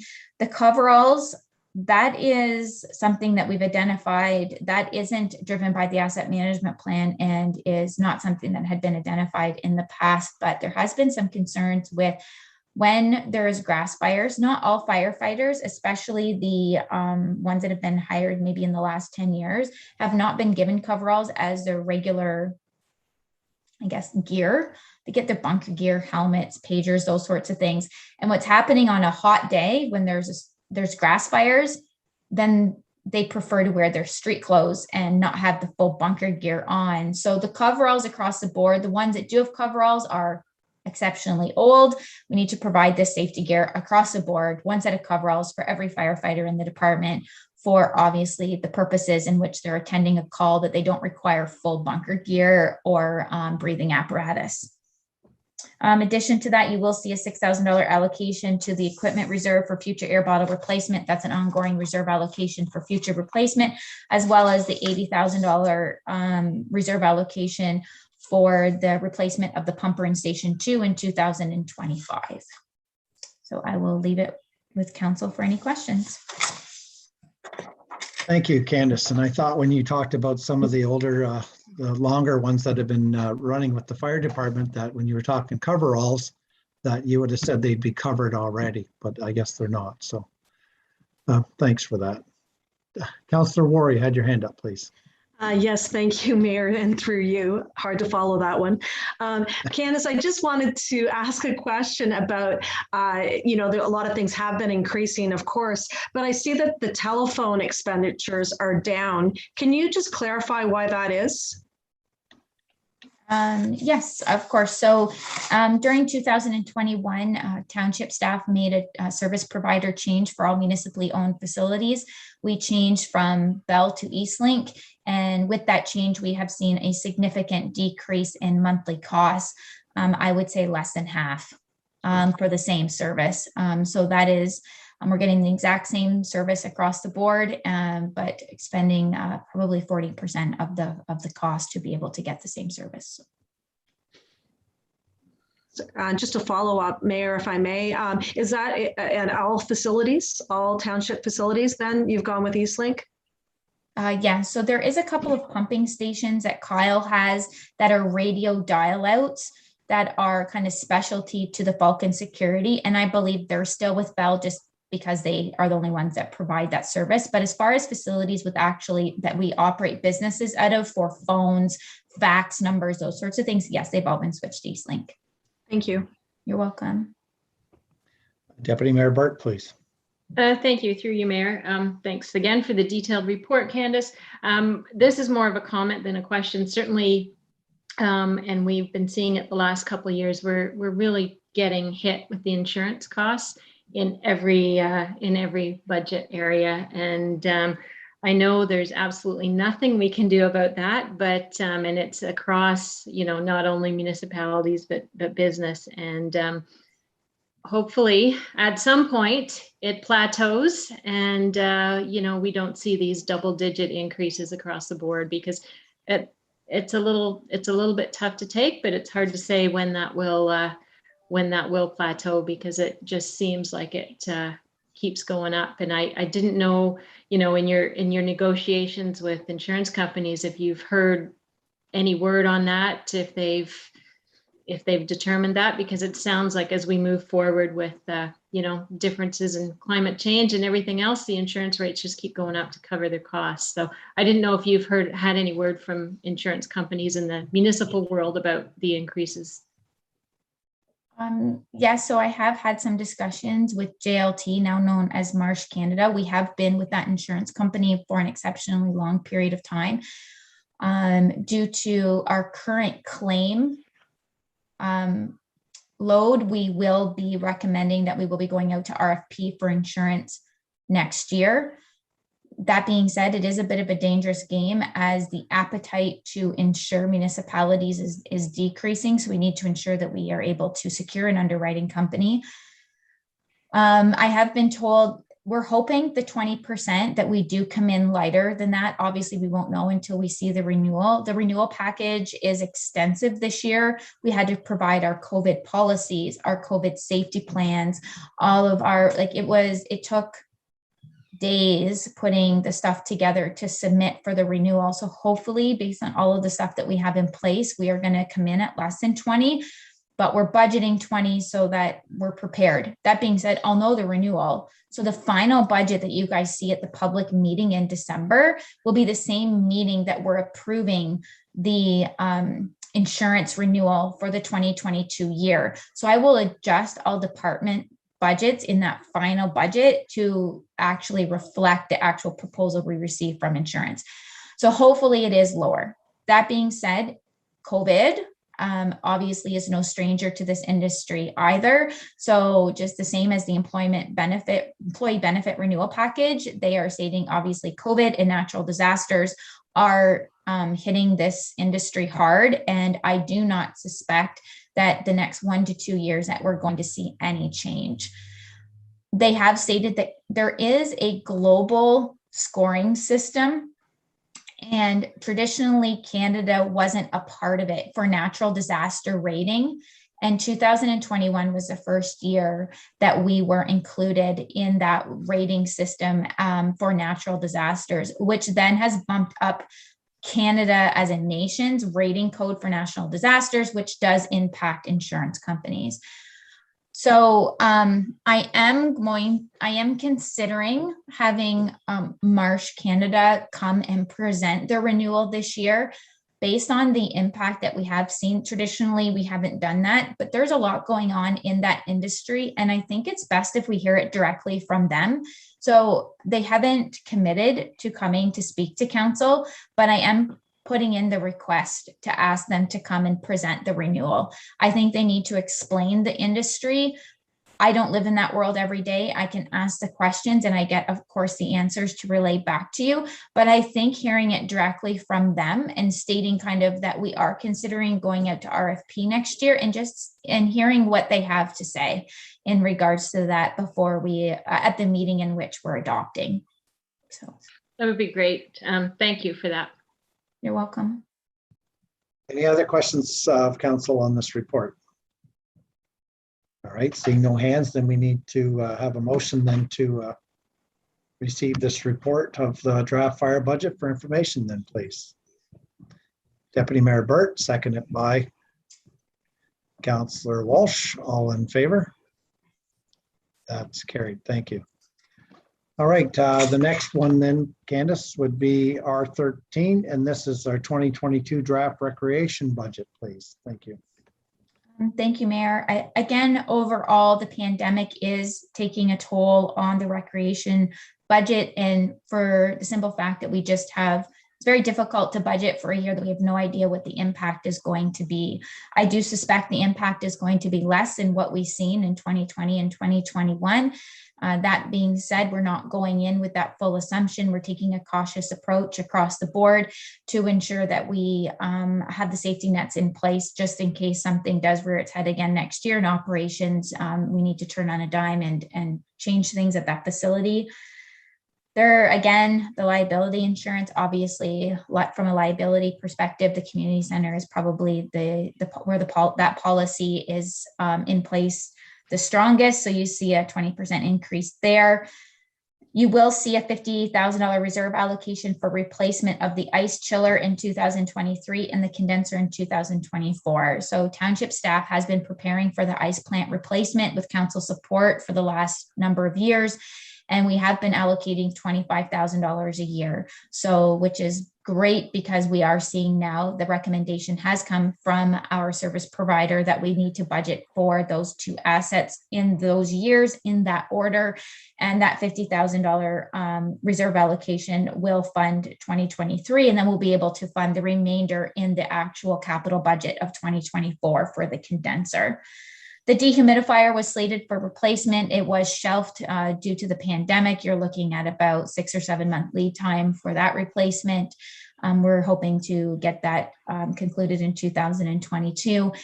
The LAS, the last program through AMO, has come out with a dehumidifier procurement for dehumidifiers for arenas that we will be looking at tapping into and utilizing that instead of going through the full procurement process. We might as well capitalize on that that procurement process that they've put in place, because obviously there's going to be cost savings there because they did recruitment for the province as a whole. So stay tuned in regards to that. Obviously, there's going to be impact to the budget for the community center expansion as well as the All Wheels Park, because neither one of those projects are 100% funding, like nothing ever is. Obviously, the vast majority is funded either from the provincial or federal government, but the municipal portion needs to be funded. And of course, we're in a healthy financial situation, so it'll be pulled from reserves. You can see the breakdown in the staff report in regards to, for each project, what the municipal contributions are and what the funding contributions are. A public meeting has been scheduled for October 28th for the All Wheels Park. I'm advising council that I do suspect that that meeting is going to be canceled. As of right now, we have 4 registrants. We've pushed it as hard as we can. We've pushed it out through the schools. We've pushed it out through minor hockey. We've pushed it out through the figure skating club. We've pushed it out through as many channels as we can. We're not going to pull the consultant in for 4. And So we are going to be taking a look at a slightly different approach. And obviously those 4 individuals that are interested, we will be reaching out to them, getting the draft design in their hands. So overall, levy increase of approximately $20,000 for recreation. Pretty minimal impact, but I'll leave it with council for any questions. Thank you. Very detailed again. Any questions of council at this time? Deputy Mayor Burt, please. Yeah, I just have a quick question. So in the budget line for the solar panel revenue, that continues year to year is that a 20-year revenue stream? Is it? And in what space are we? How many years have we had those? Doesn't seem like very long, but it could be much. 5? Okay. That's fine. I believe around 2016. Okay, and it doesn't change 10,000 every year, 20 years, correct? No, it's not 10,000 even. It does change. It does change a bit? It does change. Yeah, the fluctuation does change. One year I know we got more than 10. The next year we got less than 10. But we were, for budgeting purposes, we were told that if we use 10,000 as a baseline, it's not going to fluctuate too awful much one way or another off of that. And they've been true to that word. Sometimes it's 9,600, sometimes it's 10,500. So it does fluctuate around that $10,000 mark. And we do see it at the end of the year or the very beginning of the following year for the previous year. Okay, that's good. Thank you. You're welcome. Any other questions of council? Okay, seeing no hands, then we're looking to motion to receive the draft recreation budget for information. Motioned by Councillor Walsh, seconded by Councillor Archer. Any other comments or concerns? Okay, all in favor? That's carried. Thank you. All right, R14, Candace, then would be strategic planning update, please. Thank you, Mayor. So the strategic planning update, just wanted to give council a brief update on where we're standing. So we adopted the strategic plan in 2018, as council is aware, which governed 2018 to 2021. The new strategic plan will govern out to 2024. Due to the pandemic, there's been obviously a shift in priorities, which occurred in the second half of the plan, which will impact the outcome, which you're going to see items deferred to the new plan, basically is what that means. Actions to date, there's agreement and consensus by council to maintain the current mission statement, vision statement, values, and definitions.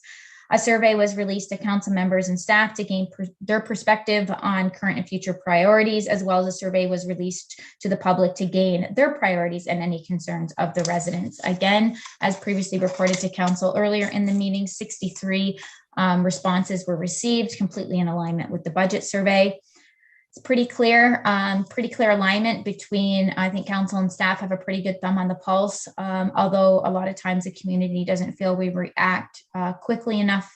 A lot of times things don't take longer than what they realize to get done, but top priority, doctor recruitment, medical centers, so primary care, and primary care is a concern from the city of Peterborough and Peterborough County as a whole. It is not unique to Asphodel-Norwood. Second priority, broadband. Third priority, commercial growth opportunities and construction of new fire hall emergency base. That is what came out of the council staff survey. You can see that is somewhat in alignment with what the community is saying for their priorities as well. You can see doctor recruitment. Again, recreation continues to be a theme throughout our community as a whole, and of course, business attraction. So I would say that business attraction, reliable internet service, and doctor recruitment. If you pull recreation out, we hear the message loud and clear. If you pull the rec out and you look at the other top 3 identified priorities with the survey that was conducted 2 months after staff and council, it's the top 3 priorities for council and staff. So you see a very clear alignment. We are hearing the community. We're identifying we already know what they're going to say because we are of the same opinion. Identified opportunities, obviously, from a staff perspective and council perspective, capitalize on growth for enhanced recreation and commercial growth, again, in alignment with what the community is saying. Ensure the new official plan provides a parcel fabric to support current and future growth patterns. Obviously, that's exceptionally important to reduce red tape and not have unnecessary barriers to what we would like to see moving forward for the community. Support local businesses and capitalize on parks, trails, and playgrounds. Identify threats, obviously infrastructure deficit, balancing growth, and succession planning for current staff and key positions. So I think across the board, that's a pretty clear message. It is somewhat in alignment with the existing strategic plan, but I do see a shift here in some of the priorities, which will be detailed in the new document that'll be coming forward for council approval. The surveys from the community, you can see the majority was from the Norwood area at approximately 82%, with again, very similar respondent age category as a budget survey, because I do believe that they were the same respondents. You can also see the number of years that they have been in the township. So majority, over half of them have been here a decade or longer. So that is saying that that's the targeted. So that's who we're hearing from more so than maybe, and then you can see the newer residents in there. So it's kind of an equal split, but we are hearing from the new residents as well as our existing residential base, which is nice. One thing that was unique to see, you can see here the community improvement plan. So you see that the awareness, we're sitting at 60% of the respondents had no idea what that was, but 40% didn't want to learn what it was by attending an information session. And then if you jump over to the comments, one of the comments we received was the aesthetic for the downtown, like worried about the aesthetics of the downtown. So, and more diversity and commercial opportunities, less franchise, more shop local, the business map, more downtown parking, farmers market, all of those would directly potentially relate back to a CIP. So I am going to be recommending that we look at a community, a consultant to come in and look at community improvement plan in 2022. I really think we need to take a look at the township as a whole and the opportunity for grants versus loans. And so is there an opportunity to issue grants for the downtown core and then take a look at the loans for the sustainability, to take a look at the aesthetic concerns of the downtown core to ensure that local businesses are being supported. That was one of the comments received, was ensuring that there's more support for shop local. I'm not really sure what more we can do to promote shop local, maybe other than these grant opportunities. I know when you look at our municipality and compare it to other municipalities in the region, we are probably the most active when it comes to supporting our local businesses. But I think what the community is meaning, it's not with our shop local campaigns. It's not with ensuring that we're supporting our local business owners. It's with the businesses that are new coming in, is what I'm suspecting they're getting at with reading between the lines. Obviously, short-term priorities, high-speed internet, recovery from the pandemic, parking lot improvements. The Victoria Street parking lot over here is highly underutilized. Prior to the construction shutting it down, we know why it's underutilized today, but obviously it's been in place for many, many, many years. And we park here, we work across the street. I know you would park and walk further in the city of Peterborough. So, I mean, it's pretty local, that large parking lot. There's lots of little chutes that you can come through and walk straight through to the downtown. So I don't know if we need to just do some better advertising when that area is cleaned up to promote that there is municipal parking like right there. And it's huge. There's a lot of it. It's a big parking lot and it's highly underutilized. You can see that Peterborough and Norwood, I would say, are the two centers most utilized for household needs, which I don't think there's a big surprise there. Commercial growth opportunities, loud and clear, grocery, dollar store, clothing, lumber, pharmacy across the board. Like they're pretty much telling us what we already know.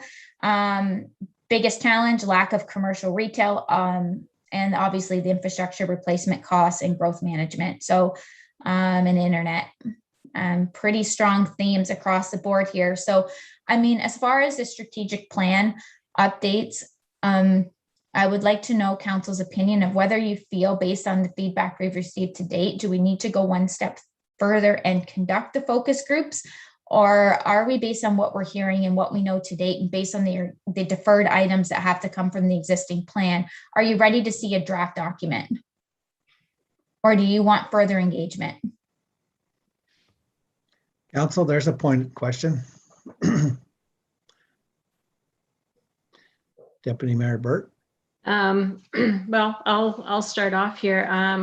The results of the survey were quite interesting, but I do agree. I don't think there were a whole lot of surprises. I think the one surprise I had was the CIP program, and how so many people either didn't know about it, didn't wish to take advantage of it, that sort of thing. That was the surprise I had. But I do agree in that there is a lot of overlap between staff and council and residents. I don't know, do we need to drill down further? I'm not sure. That's a good question. And I hadn't had that question in my mind until you asked it. So yeah, I don't know. I'm wondering.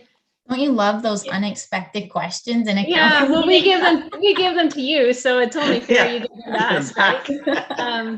I think I'm just wondering if we saw a draft, and is it easier to get feedback before you do a draft, or is it easier to have a draft in hand?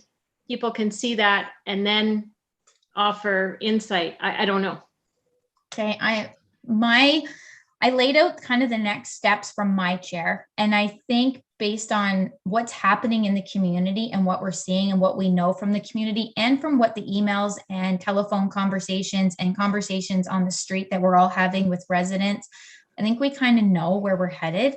I think if we have a draft document and then put the draft document out for comment again, I think then if we get comments on that draft, and if you want to hold a couple of focus groups with the draft document, then I think that's kind of the step that we're at. I think the focus groups, if we pull in, start, get some business owners together, I think identifying the CIP needs to be renewed and meeting with the business owners to talk about the CIP. That's where they need to go. This overarching governing document, I think, is going to be so high level that you pull them into a focus group, it's not going to be what they want to talk about and what they want to hear. They want to have focus groups about the items that are identified in the strat plan.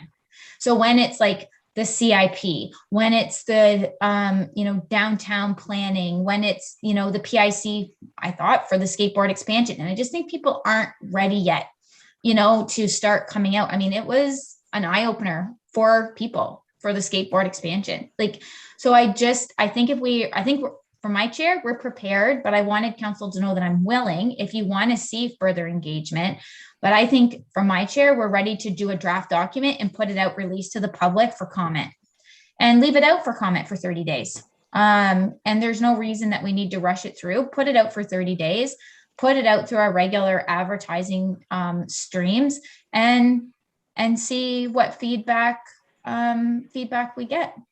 And then we can take that into consideration for the final document.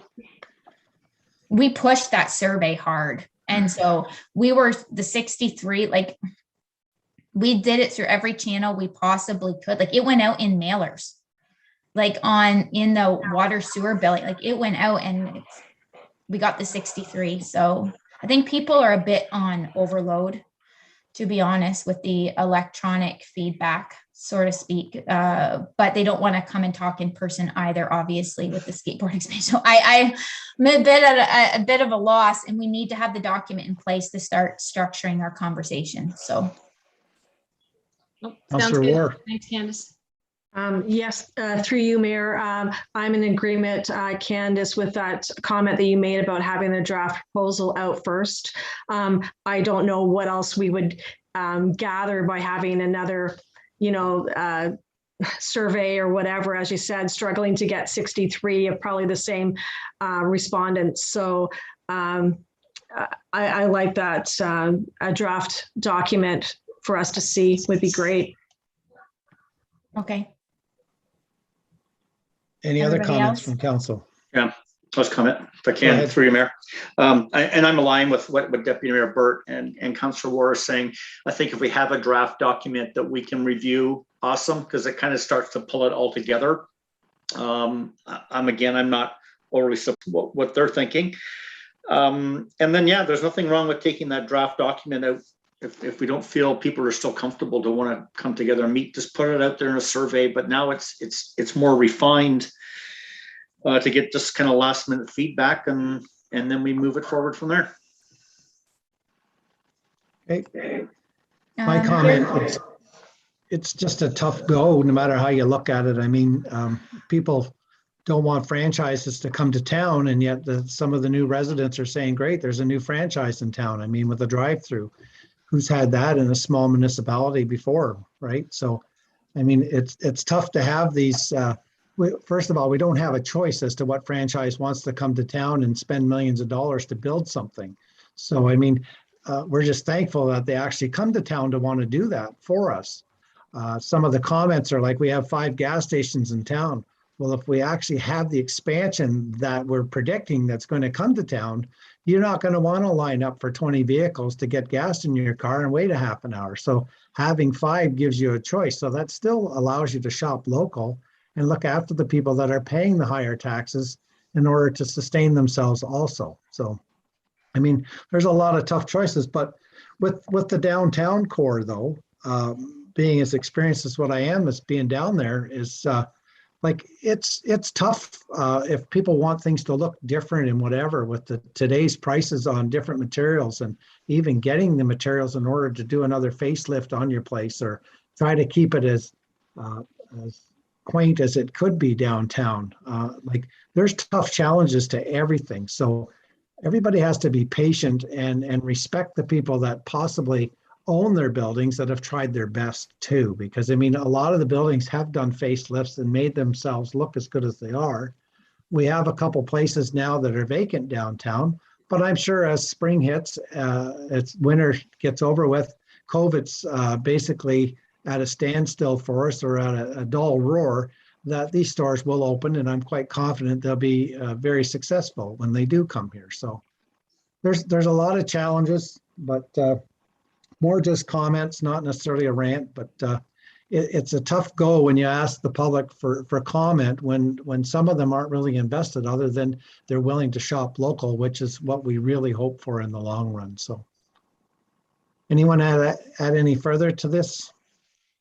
Did I spark any more conversation? Candace, please. Yeah, it's just to finalize the report.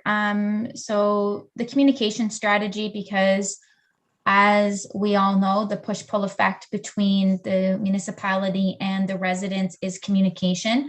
A lot of times we hear that they are not informed enough, or they don't know what's going on. You can clearly state by those who responded to it that 65% use social media, 50% the website, and 40% would prefer direct mail, and 73% would like to see a monthly newsletter. So from an administration standpoint, I can tell you that staff spends a tremendous amount of time on communication in this building when it comes to monitoring social media posts, websites, mailers, trying to capitalize on community boards and spaces throughout the town. And I always love to take this opportunity to encourage residents to, if the communications we put out are at a macro level, they are at a high level. And the information we're putting out there is to spark your interest. If there's a topic of interest that you would like to know more detail on or further information, please pick up the phone and call the municipal office and ask. It is impossible if a resident is not going to take part in the communication channels we put out there. They do not watch the YouTube, the council meetings, or attend an in-person meeting. They do not fill out a survey. They do not come to a public information center. They do not read the local newspaper. They don't go on the website. They refuse to have social media.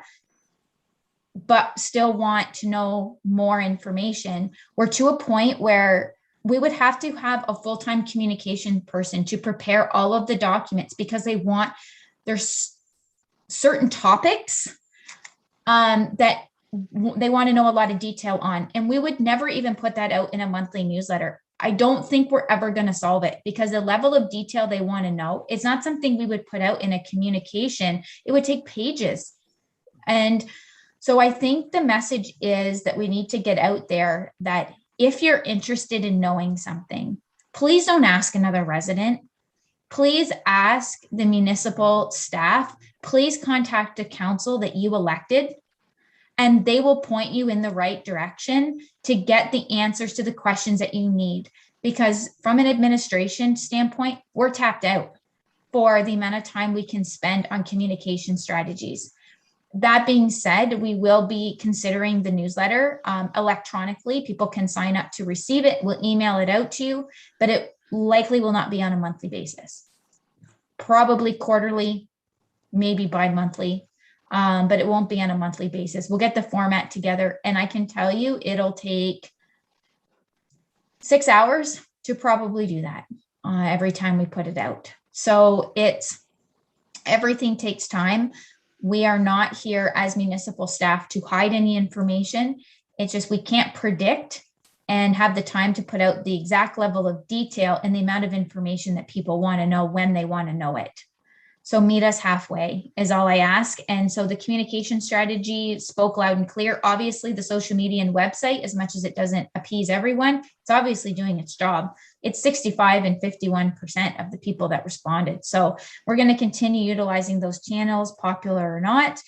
And I think we'll get a draft ready, and I'll hope to have it for you guys in November for the strategic plan based on what I'm hearing.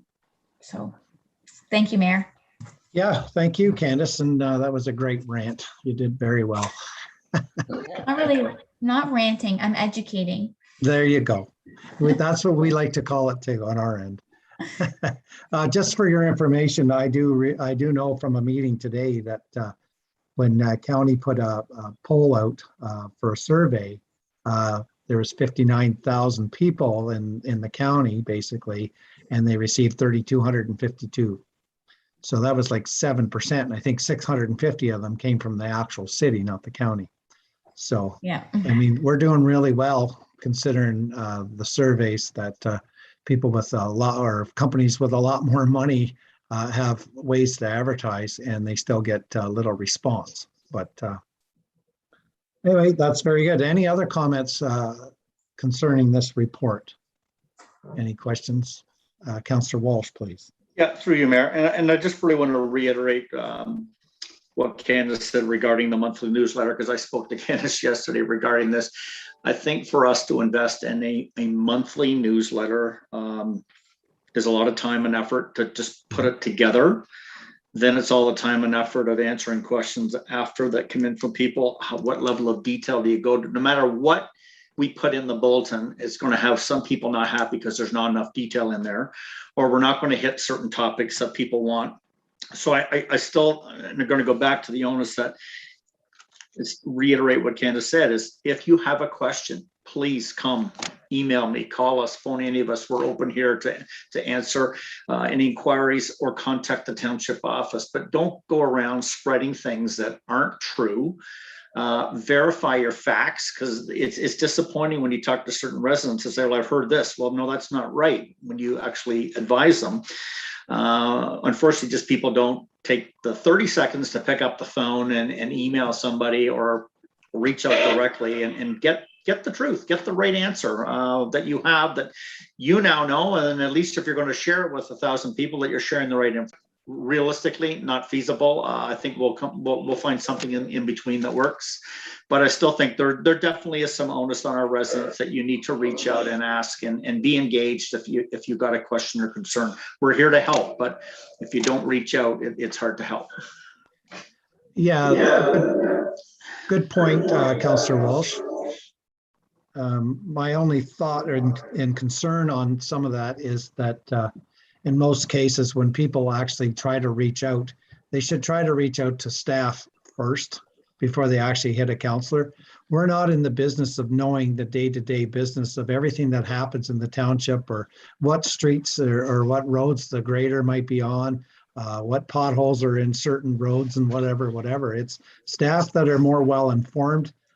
If they can't get the right answers from staff, then they could possibly come through council, but strongly recommend trying the staff first or the office. Sure.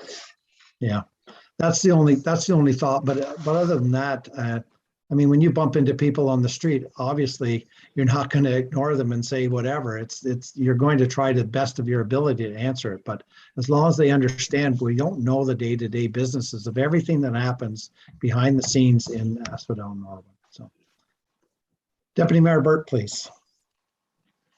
Yeah, just a quick question. I'm just wondering, you know, we often come back to communication in almost every meeting. And have you noticed a big change since the local paper obviously wasn't here? Because, you know, you just seem to get that, oh, well, we don't have a paper anymore. We don't have a paper anymore. But yet we have all of these other means of communication. We have the website, we have multiple social media, we do have the newspaper ads. To me, we have more communication modes than we've ever had before. And yet there seems to be more complaints about it. But I don't know, I was just wanting your feedback on that, because the communication modes are there and people just need to be active. And I don't know, I just find it odd that it keeps coming up over and over and over again. And we have more than we've ever had. I can answer that to a certain degree. Yes, losing the local newspaper was a hit. I wish we never lost it. I wish we had it back. Do I feel that is the sole reason we're hearing this? No. There is a lot of the topics that are being discussed that the local newspaper wouldn't cover, for one, based on traditionally when we did have a reporter sitting in our council meetings every single and what articles were printed. You can kind of predict which ones they would pick up on, and they're not always the ones that we're talking about in the council meeting isn't what the residents are asking about. So yes, I wish we had the local paper back. I don't feel it's the sole reason. I also believe the pandemic is probably one of the biggest drivers of it. People have had more time on their hands to remain local, more time on their hands to remain at home, more time on their hands to notice things that maybe they wouldn't notice before. Couple that, we're on kind of a collision course with the fact that this township is ripped apart from one end to the other, because we've had 2 years of capital construction happening at the same time, with getting ministry approvals and dealing with infrastructure replacements that is outside anyone's control, regardless of what is being said. So there's multiple reasons for it. And I don't even know, we're in the community press. We spend $10,000 a year for an ad in the local newspaper every single week in the same location. It doesn't hit every single resident. It isn't put out by a journalist. But I also think we've also seen more articles in the Peterborough papers than we ever did when we had the local paper. You know, we are mentioned in the Peterborough paper more so than I've traditionally ever seen. And I know Havelock has that Havelock happening, or that Havelock rail that some local people have taken up and put out there. So I don't know if that's something we need to consider and take a look at and maybe research if we can get something like that in place, but I know it's not run by the municipality. So go ahead. Yeah, just a comment to the Havelock Rail. I did ask the editor if they ever wanted to expand and include Norwood, but the answer was a really immediate no, because it's a big undertaking. It's a lot of work, and it's all volunteers, but it would be really nice to get that in Norwood. I do agree, monthly or bi-monthly. But anyway, I just wanted to let you know. I did ask, but it's a no. well, thank you for asking. Yeah, Councillor Ward, please. Thank you, through you, Mayor. I just wanted to say whoever does put out the social media posts at the township office, they're really well done. And I'm always surprised when I share them on my Facebook platform, how many people share and look at them. So I just wanted to say that, you know, information is getting out there. And thank you, whoever is doing the posts. Keep up the good work. Well, that would be Miss Melanie. Just a comment, I think if council and staff really wanted to get into the media, all we have to do is have a bit more drama with our council and not get along with staff, and we'd probably be right there in the front pages. Not picking on any other townships or municipalities and anywhere, but I just making a comment. So I know that the residents love video updates. yeah. So if, you know, council wanted to give any video updates, you know, just let me know. There you go. All right, I think this has been a great discussion on this going forward. So you may have to help me on this one, Candace, because I believe on this motion, we're going to add to it for information, but also a draft document too that we'd like to have put out. Would that be the right motion? Yeah, I think the draft document will come back and be presented to council before we put it out to the public. So the draft document to come back to council prior to public release. Okay, so this won't be part of the motion then to receive a strategic planning update for information then. So looking for a motion on that. Deputy Mayor Burt, Councillor War, all in favor? And that's carried. Thank you. Okay, R15, Candace, please, would be the management action list. Thank you, Mayor. So you can see coming up at the next meeting, we're going to continue with our draft budgets. Water and wastewater, we still have some pretty extensive quotes that we need to receive for capital. So it's going to bump to the first time you see the draft water and wastewater is going to be November 23rd in full draft. So you're going to see it still twice, but it's not going to come till the 23rd of November. The ATV bylaw update, I'll talk about that at this in the CAO list. I don't know if something's going to come forward. It all depends on if we have something to say.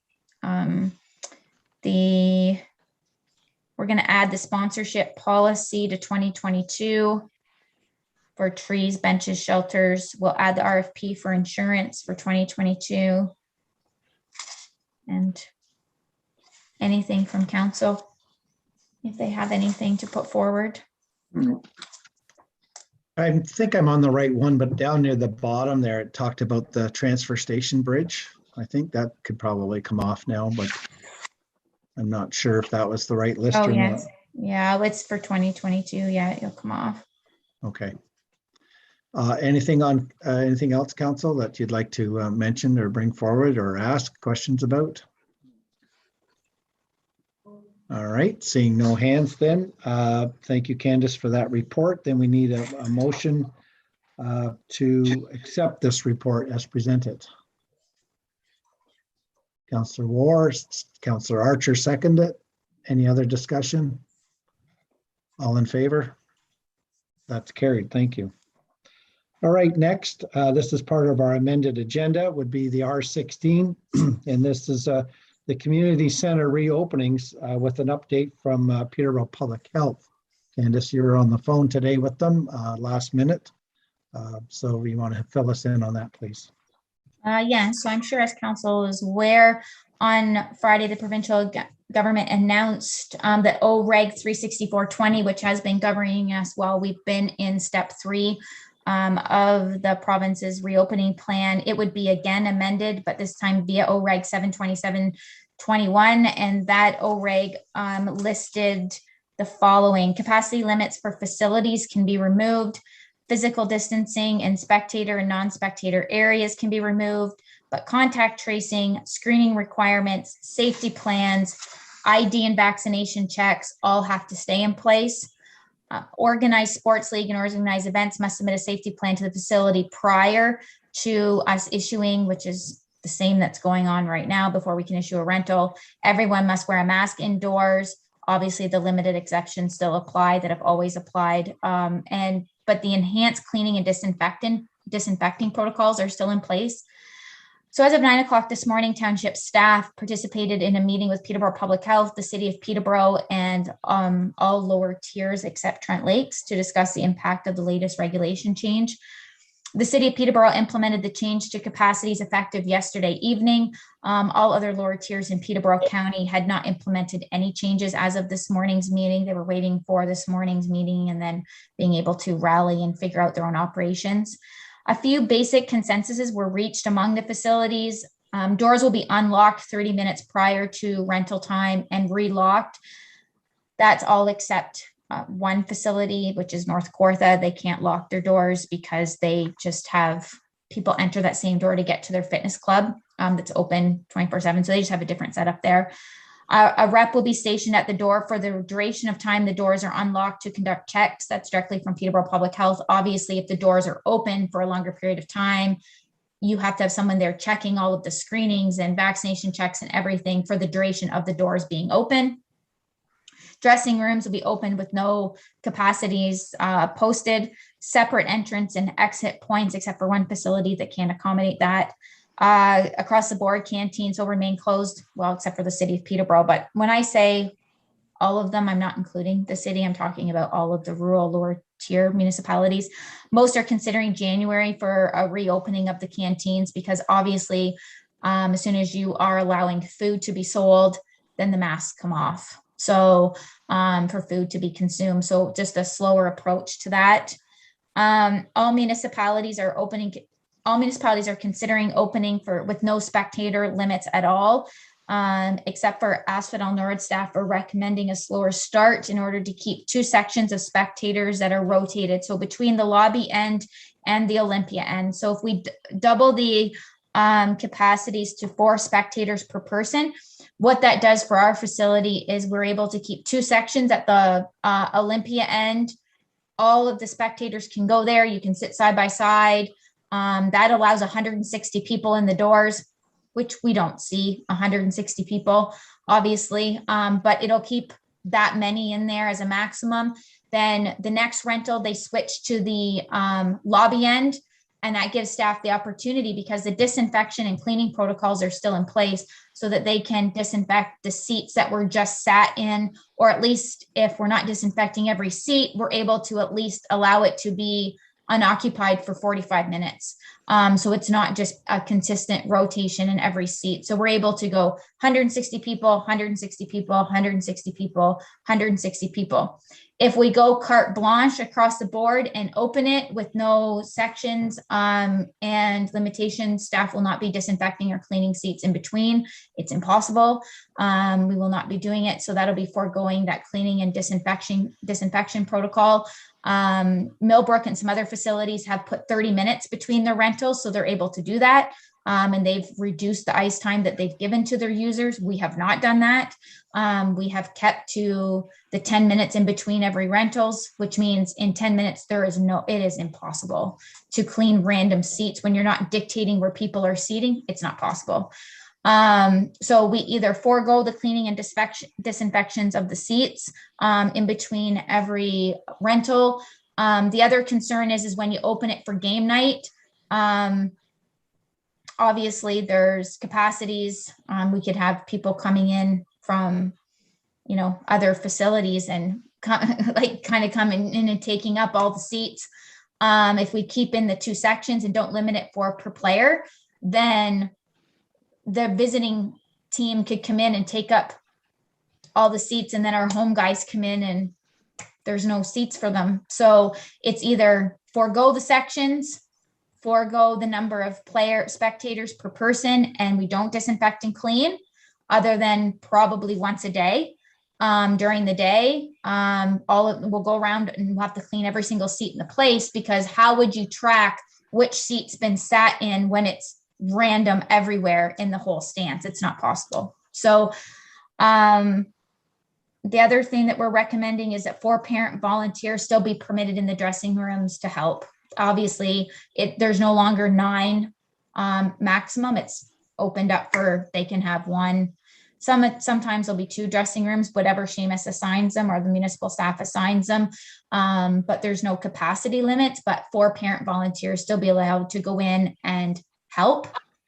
Entrance is in through the lobby, out through the side, because we don't need to no longer have them coming in through the side and out the side. They can come in through the front lobby, out the side. Physical distancing is no longer a requirement. Washrooms will be completely open, no need to get a key. Obviously, then we're having to disinfect more often there as well. No outside food still, which would mean that masks are able to remain on unless they bring in their reusable coffee mug or whatever. They bring a coffee in, then they can drink that, whatever. Facility doors will open 30 minutes prior to every rental.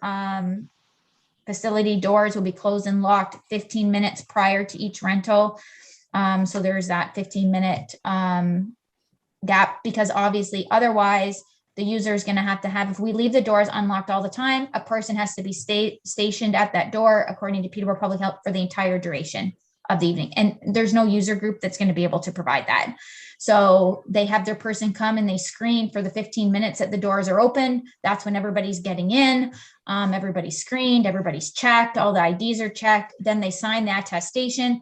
As soon as attestation is signed, the doors get closed and they get locked, that everybody that is in that facility has been screened and vaccine checked.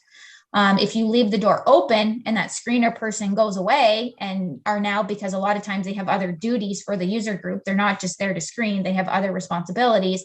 Well, now there's people getting through that door that's unchecked, and then we're not in compliance with the regulation or Peterborough Public Health. We can't have people coming in that aren't checked. So while we either leave the door open, but someone's stationed there permanently and can't leave, or we have it open for a specific period of time, and that's when their screener is there doing the checks. We're not changing the ice times. Obviously, spectators and parents can now enter the same time as the players. Before, it was a staggered approach. They can all come in together. There's no maximum. Before, we were maximizing it at 40 participants for on ice. That's been eliminated. So there's no maximum number of people allowed on the ice anymore. Unless there is a specific requirement from the township, maybe when we get to public skating and that sort of thing. But for minor hockey and those sorts of things, that's been lifted. We'll just assign the dressing rooms. We no longer need the staging areas, so we won't be utilizing the hall and the lobby anymore for staging areas. It'll be all shoved to the dressing rooms. When people come through the door, the parents, everyone will come through the door. The parents will go through the middle lobby door to go up to the spectators. The kids will all go to the left, the coaches, officials, parent volunteers will all go to the left to the dressing rooms. There was the requirement that you had to sit in your household before. That's gone. The 2-meter distancing is gone. No substitution of spectators is gone. So obviously it's opening up. No shower access is gone. And public skating, Seamus and I are going to look at opening up public skating. Once this gets all put into place and settled, we'll talk about public skating days and putting it out, and township staff will do the screening checks for everybody coming in and get some public skating started. So basically, the decision that council has to make is whether you want to open up the spectators to no capacity limits at all.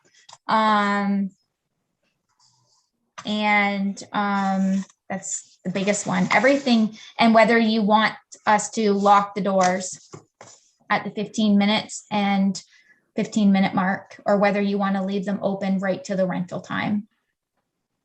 So that is leaving them open for 15 minutes or leave the doors unlocked for 30 minutes. Those are really the only discrepancies amongst the different facilities. I just wonder if Seamus has anything to add, because he's on the call now. He popped on.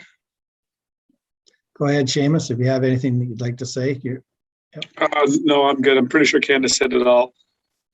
Just to touch on the reason we chose to close them at 15 minutes is that way the next group's in, the parents are in their seats, the teams are in the room. So when the group comes off or those parents do leave, you're not, someone's walking off going to room 2 and I'm waiting in the hall because I have to go to room 4. So that's the reason we did that, so that the next group's in their rooms away from the group that's coming off. So there's no cross that way. Okay, good point. Thanks. I'm sure you guys really crunched some numbers and did a lot of thinking there before the council today. Wow. So Yeah, appreciate and that. every facility is going to be locked. That is status quo across the board because there's no one that has a person that can stand there for hours, like every minute that facility is open doing screening and checks. And I don't think minor hockey would appreciate us doing that. Saying the doors are going to remain open at all times and you have to have a person stationed there. I don't think they'd have the volunteer base to do it, and we can't leave them open without someone standing there. So all facilities are locking the doors. This is direction from public health, right? This is what's come forward from public health. No, it's not direction. It's No, in but- consultation with. Yeah, that's what I meant, in consultation with. So they've come up with some guidelines to say, here's where we're going now. This is how the province is going to open up. This is what we want to see in our particular area. I'm worried about tomorrow, Wednesday, basically, is my thought, is if the province turns around and changes up more rules and opens up more tomorrow, like it's been hinted at, whether it throws what we say today out the window and then public health has to come back and state something again, because that just seems to be the way they are. They're not in full communication with each other. It's like there's something hidden or an agenda there that needs to come out later, but I think something is going to be reported tomorrow. Anyway, Deputy Mayor Byrd, I seen your hand, please. Yeah, thanks for you, Mayor. I certainly agree with staff recommendations. They know how they need to operate the space. And I think it's a good next step. Certainly there's more steps ahead, but if this is the way, certainly the locked doors, I agree with. You can't have somebody standing there all the time. As far as the seating goes, if staff is comfortable with that and the cleaning procedures and they have enough staff to do it that way, yeah, I think it's a good next step. And as we know, change happens quickly. So who knows what could happen in, tomorrow or next week or whatever. I do have one question. So this is community center openings. And then other building meeting spaces, like if they do the, obviously mandatory vaccines and active screening and all that, are those facilities now, open as far as pre-COVID occupancy rates, or where are we on that? So meeting and event spaces haven't been discussed and the regulation hasn't been gone through and discussed with Peterborough Public Health yet. We focused on the rec facilities. There is definitely changes to the meeting and event spaces capacities for sure. It's affecting indoor and outdoor, but staff, we just haven't got there to read through all the regulations and figure out how it's going to impact each facility and the types of rentals that we see in every one of our facilities. But it's on the to-do list to take care of in the next day or two. Okay, no, I was just curious as to what was happening there. So thank you. You're welcome. Councillor Ward, please. Yes, through you, Mayor. Just a quick question. There's no fire concerns or safety concerns by having the front doors locked with the fire exits that are available? No, they've been locked for the last 18 months. Just more so. So before they used to only be open for a very short period of time. The front doors have been locked consistently day in, day out when they've been using the side doors. But people can get out. They just can't get in. Would that be the same with having the Millennium Room also in use? That would the outside doors be locked? Yeah. So again, they would be open during people letting in the rental for the Millennium Room. So Right. there's a rental in the Millennium Room. They have to have the screener at the front door. You have 15 minutes to allow people into your event. During that time, there is a screener at that door doing that for that particular rental. And then once everyone's in the door for their rental, the door again will be locked. The screener for the Millennium Room will be told, if you're willing to screen someone coming in for the arena, I guess we can't stop it, but the recommendation is going to be for them to only deal with their own rental. It's a good plan. Thank you. You're welcome. Anyone else? Councillor Archer, please. So if you go and unlock the door 15 minutes before the next group, that means at one point for that 15 minutes, you're still going to have the parents of the first group there, as well as the parents of the second group, correct? Because they haven't left yet, so you're going to have that overlap. We have to come in 15 minutes earlier to watch somebody else's kids before your own kids go on the ice. Correct. So between 30 to 15 minutes, you can go in. So if you're going in with your kid, you would be going in watching the game that's on. And then you'd be able to watch your child or your grandchild's whole game. So yes, if you walked in 15 minutes before, for 5 minutes, you would be in your section. Parents from the game that's on would be in their section because the game finishes at 10-2 and then they leave. So I'm just saying so at some point there could be 320 people in the arena, correct? Correct. You're saying 160 on each end. So correct. Okay. So no, I just wanted to. The max would be the max for 5 to 10 minutes, depending on how long it takes the parents to vacate the rink. So for 5 to 10 minutes span, there would be a max 360 if everyone was there. If everybody was at full capacity. Yeah, but but there is that they still have to wait for their kids to get undressed too. So there is that little bit of time there. Where I just want to make sure that everybody's aware that there'd be 300. There could be 300. Probably wouldn't happen unless it was on a weekend and there was 2 major games going back to back, which doesn't happen too often. Okay, Councillor Walsh, I seen your hand. Yeah, through you, Mayor. Seamus, so right now, for a team playing a game, they're coming in I believe we're using the side door up until now. Is there a closed off time prior to a game that if you're coming in as a spectator, you need to be in the arena by X time before the game? Yes. So right now, players and coaches are coming in 15 minutes. Okay. Spectators are coming in 5. Okay. So right now it's a controlled, there's 15 minutes due, staff opens the door, then they have to move the nets. Okay. And then after they move the nets, they go let the spectators in and then they go put the nets on. Okay. Okay. So there's just going to be some education to our user groups in terms of just the change of that timing. If anything, if anything, it's giving them more time, but they're just going to have to be educated on what those timings are. Yeah, and letting them know. So now, if you wanted to, you could be able to walk in 30 minutes before. Right. So you now have that 15-minute buffer time to get there. So you get those people that really want to be eager to get there, or you get the people that want to cut it really close and show up 15 minutes. Yeah, I think the education part just needs to be made very clear to those user groups and to their fans, is that there's a hard stop at 15 minutes before the game. That I know there'll be somebody disappointed that comes to a door and they're going to find it's locked. But again, education will help with that. Well, we have that now because the doors are locked. So people that come after, they can't get in.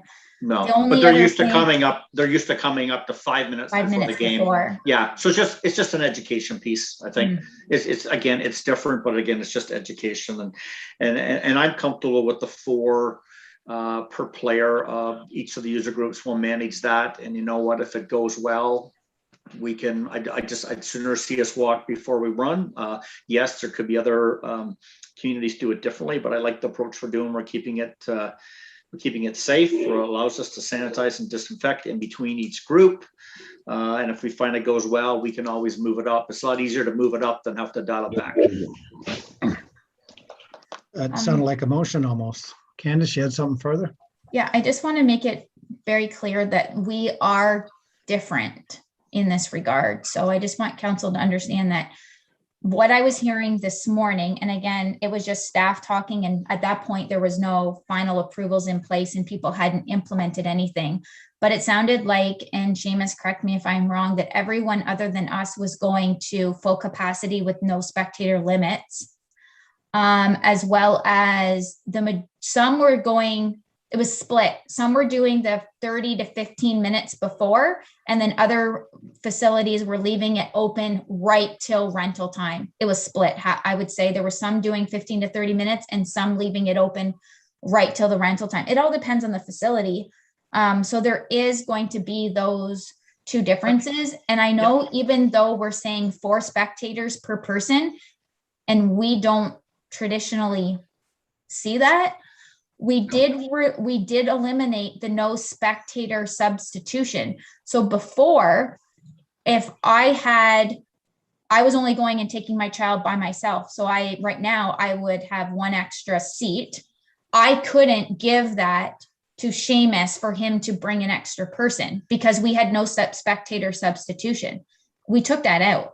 Yeah. So if a family's only bringing 1 person and they're friends and they're like, oh, I'm only going and I'm carpooling, and another family wants to bring 6, like it balances out because we removed that section of the regulation. But I guarantee you, because we're still limiting spectators and nobody likes limits on anything, we are going to get pushback with the 4 spectators per person. I truly believe that. I'm just letting you guys know that I do suspect it. Seamus and I are prepared for it, especially with the province just saying no limits or no nothing. But we do have concerns with their user groups having to do all of that scanning and all of that screening. We need to ensure that it's actually, that it continues to be done and continues to be done well. And so, I mean, I don't think we're seeing 160 people on every rental anyway, so. Deputy Mayor Burt, you had your hand up first. Yeah, no, just a comment. I think we've always supported, recommendations of our staff through this. We know this is just another step. It's not forever.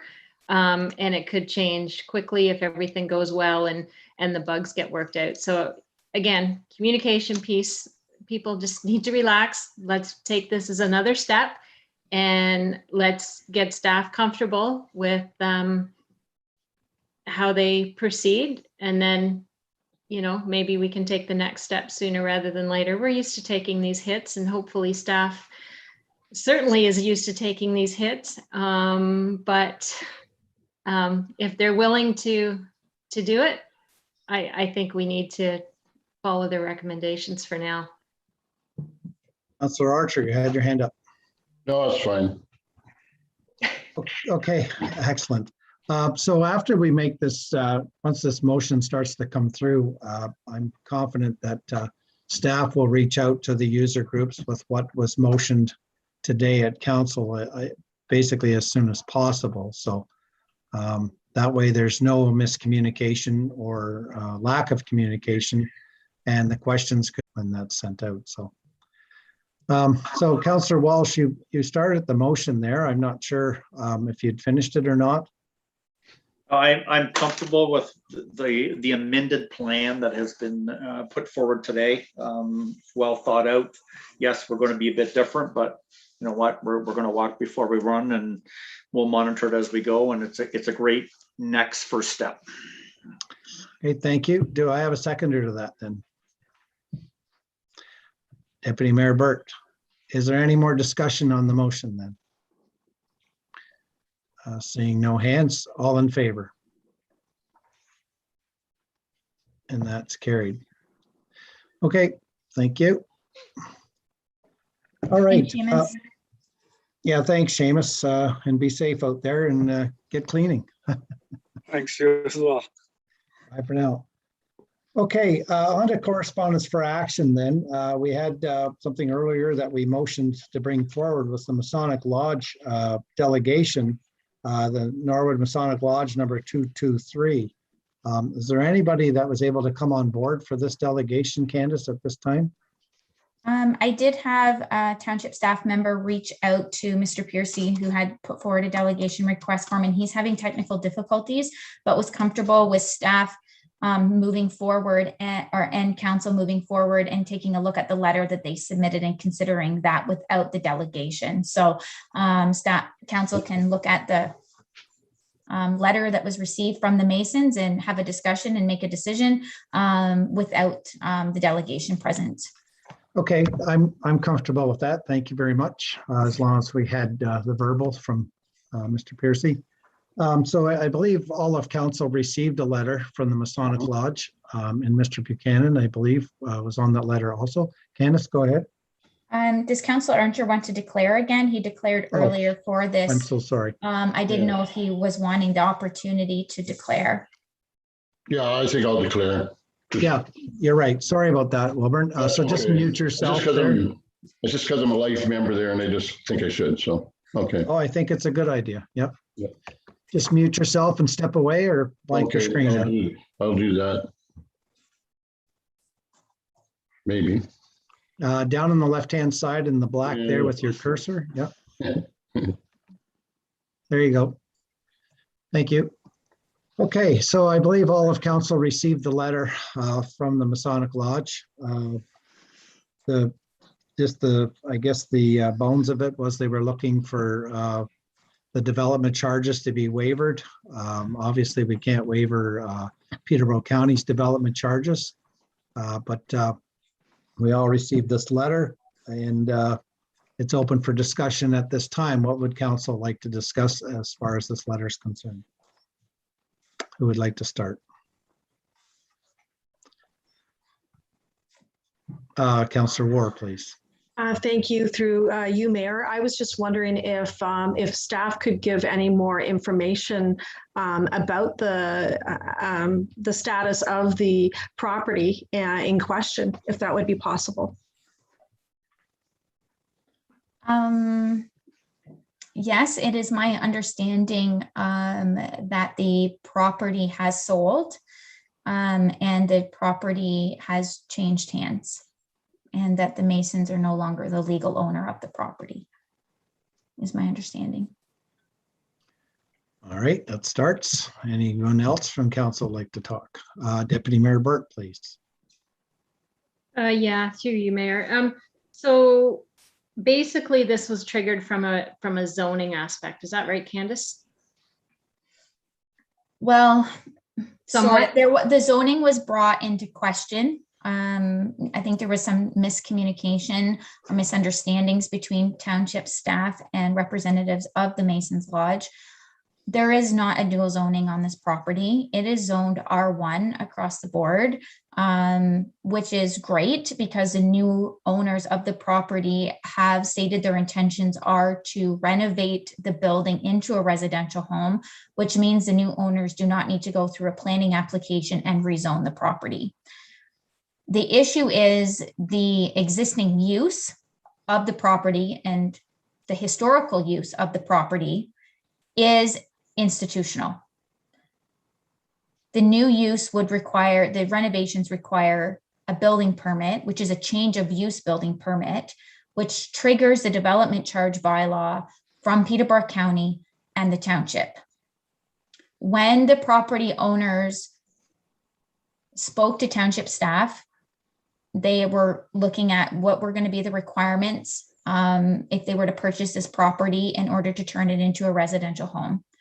As township practice, township staff released a checklist of requirements such as drawings, plans, permit application, fees, all of those sorts of things in order for the building application to be deemed complete for processing. At that time, at that point, they were potential property owners learned of the DC charges. That brought, it is my understanding that brought the purchase into question and then sparked further conversation from the Masons with township staff and council with concern that the deal was not going to move forward due to the realization of the potential purchasers having to pay DC charges of approximately $15,000 to $16,000 when they're combined. I have not seen, or it's my understanding that township staff have not seen a copy of the agreement purchase and sale to know if that was impacted. I understand that the correspondence received from the Mason does allude to the fact that they've agreed to pay the DCs. I'm not sure how that comes around. I don't know if that is in fact the case. I don't know if that was in fact an agreement between the purchasers and the sellers. I have no idea. I have not seen that agreement, and I'm unaware of what the final outcome of that purchase was. The new owners of the property have not submitted an application for a building permit at this time. So we have no paperwork to consider from a building permit or a DC bylaw perspective.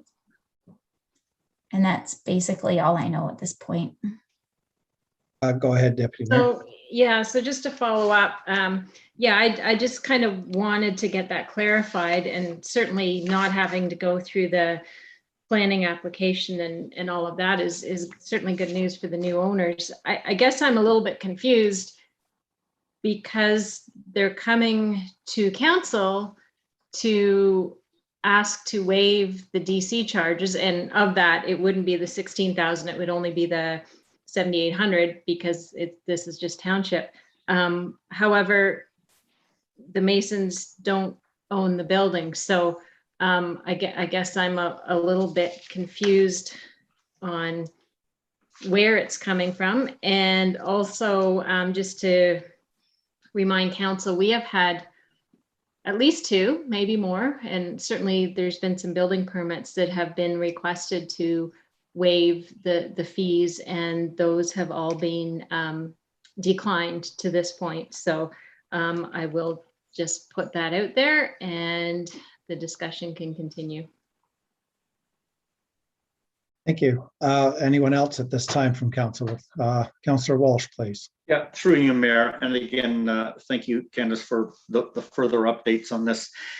I think for me, a couple of things is, it's to what Deputy Mayor Burt just said, is we have had requests like this, maybe not exactly like this, but have had requests to waive or deter development charges. We have not wavered from our bylaw as it stands right now and eliminated those. I think if we start doing that, it can become a very slippery slope in terms of where do you start and stop. We'd have to redraft our bylaw charges if we're going to then put in exceptions to this. I'm thrilled from the standpoint from what the correspondence says is the Northern Masonic Lodge will be donating a large portion of their proceeds to community projects. That's awesome. Whatever those community projects get will be obviously added bonus money for them, and I really think it needs to be separated from the DC charges. Unfortunately, I just don't think we can waive, because it just opens up too much of a slippery slope down the road. Okay, thank you. Any other comments from council? All right, it sounds to me like there's 2 on board here that's saying that we wouldn't forego the DC charges. So who is willing to make a motion? Councillor Ward, you had your hand now. Yes, thank you, through you, Mayor. I also would like to stay consistent with past practices that for other requests on that. So I'm in agreement with Councillor Walsh and Deputy Mayor Burt on that point. Since you were the last to talk, would you like to make that a motion? Sure, I would like to make the motion that we do not forego the, help me out, Candace, please. It's just that you do not support. You do not support. Yeah, that you do not support the request, and you will not be waiving the development charges for the property known as the 23 Spring. Yes, I believe so. That is excellent. Thank you. You're welcome. Yeah. Okay, and a seconder, Deputy Mayor Burt. Is there any more discussion on the motion? All right, seeing no hands, then all in favor? And that's carried too, then. Thank you. So at this time then, 3:43, we'll ask Councillor Archer to come back into the room if he's able to, please.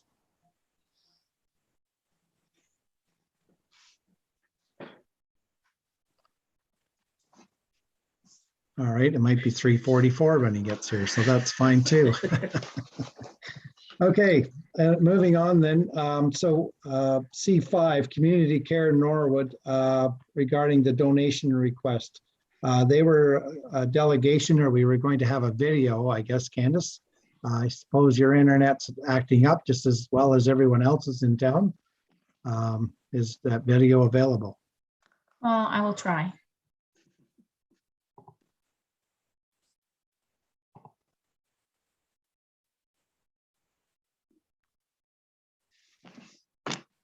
While you're trying, I'll ask Councillor Archer if he'd like to come back in again. He's more than welcome to. Can you see it? Yes, Yes. thank you. Okay. Okay, for the record, Councillor Archer's back in at whatever time's on your computer, Melanie. Thank you. Are you ready, Mayor? Yes, please go ahead. You're gonna have to turn your volume really loud. Oh, wow. Can you hear it? No. No. Okay. I can't make it any louder. You have to adjust the volume on your own units. Mhm. It's recorded very low.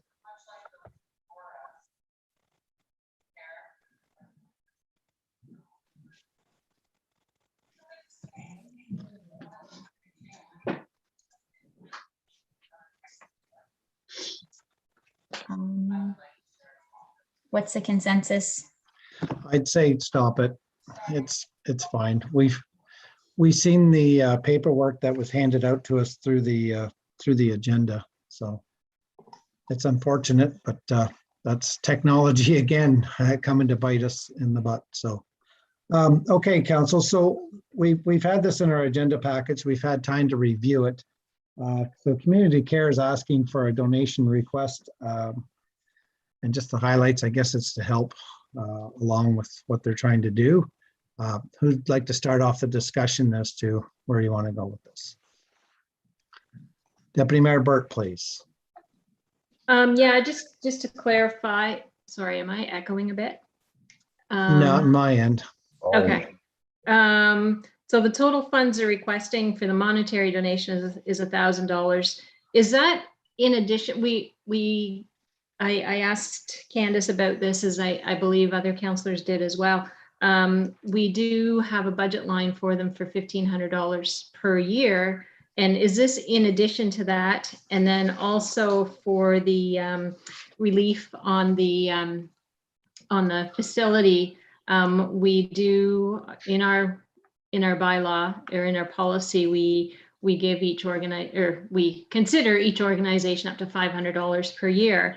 So I think, looking at that, we could do $500 for 2021 and perhaps $500 for 2022 in the relief for the facility. But I think the funds requested, was that in addition to what we give them already? Yes, I would assume so. Okay. They've gotten, so I know Councillor Walsh had asked me the question and I told him 2,500. It's actually 1,500. Our donation budget is 2,500 a year. And then in addition to that 2,500 a year that we have for a donation line for these requests, we give 1,500 to Community Care, and then we have an $800 youth initiative line. So as of right now, you still have $2,000 left in your donation budget. I suspect that it's going to be on top of the $1,500 that they're requesting. I believe they're exempt in the donation policy. Yeah. But Okay. I believe they are exempt. So the only thing that maybe you want to consider if they're going to start increasing programming and that sort of thing is look at, increasing the 1,500 instead of doing a one-time. They're just going to come back and ask for the 500 every year. You do like a 1,750, split it in half and give them 1,750 every year or something. And then it's something that they don't have to keep coming back. And it's, you know, an increase. I mean, obviously the community's growing, the need is growing, community care is vital to this community. So if we can do a little bit to help, and they're just going to ask for the rental fees to be waived anyway, we might as well include it in the check. We front end them at the end of the beginning of the year and be done with it. Right. Yeah, they're a great organization and certainly very needed. And certainly have family members who take advantage of some of their services. So they're a great organization to have in the community. Thank you. Anyone else have any discussion on this? Councillor Walsh, please. Yeah, and actually just follow up to what Candace was saying through you, Mayor. Yeah, I reviewed our donation request policy and they are exempt. Our exemptions are, number one, the annual contribution to community care nor is exempt from the donation policy process. So as I said, we do have the $1,500 line there already. I know we're walking for snacks right now locally for community care. And I think we've got another $500 going their way through there. So I'm a little then challenged to what else we can do for when their request is 1,000 and they're already exempt. I'm kind of struggling what else we can do. You could defer it to 2022 budget. And as you said, to your point, Candace, we can look at their budget line, an enhancement to their budget line for 2022. Yeah. Good idea. All right. Do we need any more discussion or would you like to make that a motion then? Sorry.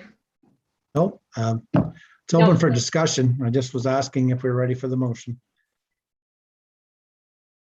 Go ahead, Lori. Go ahead, Paula. No, I was just going to comment that probably next year we are all in the 55 plus category for the health and benefits for community care. So I just saw that more older adults 55 plus, but that was just a comment. Ouch. I'm still struggling as to who Josh Carter was earlier in the day. That was Joe Carter. Joe. Sorry. Yeah, that's right. Anyway, you'd have to watch the YouTube right from the start to get that one, right? So, okay, any other discussion? Deputy Mayor Burt, please. So pushing this off to budget. In the meantime, they're looking for facility waiver. Are we able to do that for 500? Or I'm just throwing it out there. What's the decision from now until the end of the year or until budget's passed if they're looking for a space?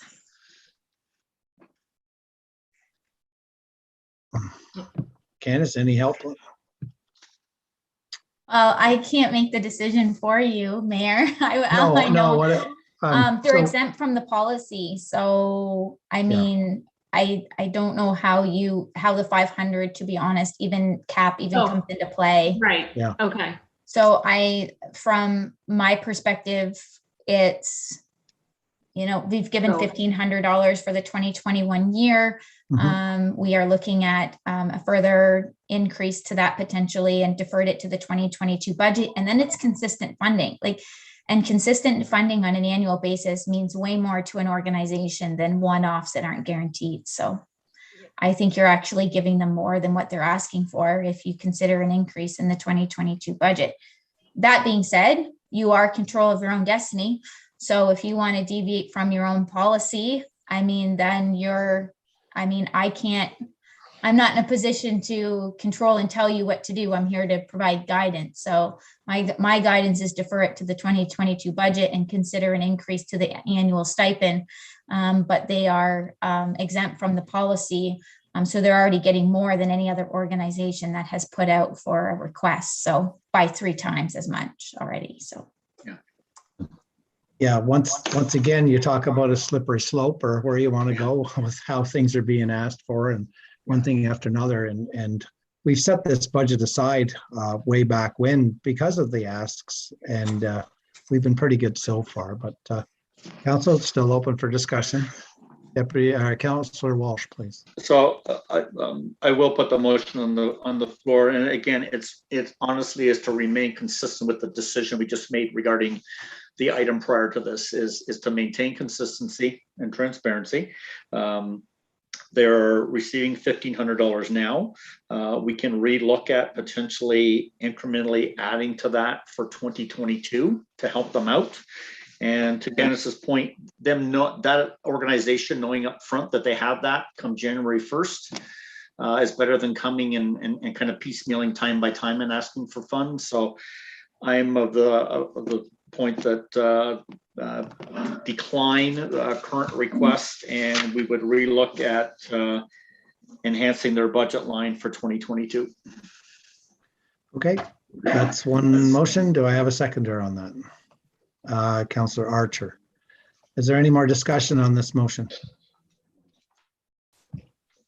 Any more clarification for staff on this motion? All right, all in favor? Carried. Thank you. Another tough decision. Good job, folks. Okay, next is C6. Our good friend Scott Butler, Executive Director of the Ontario Good Roads Association. It's regarding a call for nominations to the 2022-2023 Good Roads Board of Directors.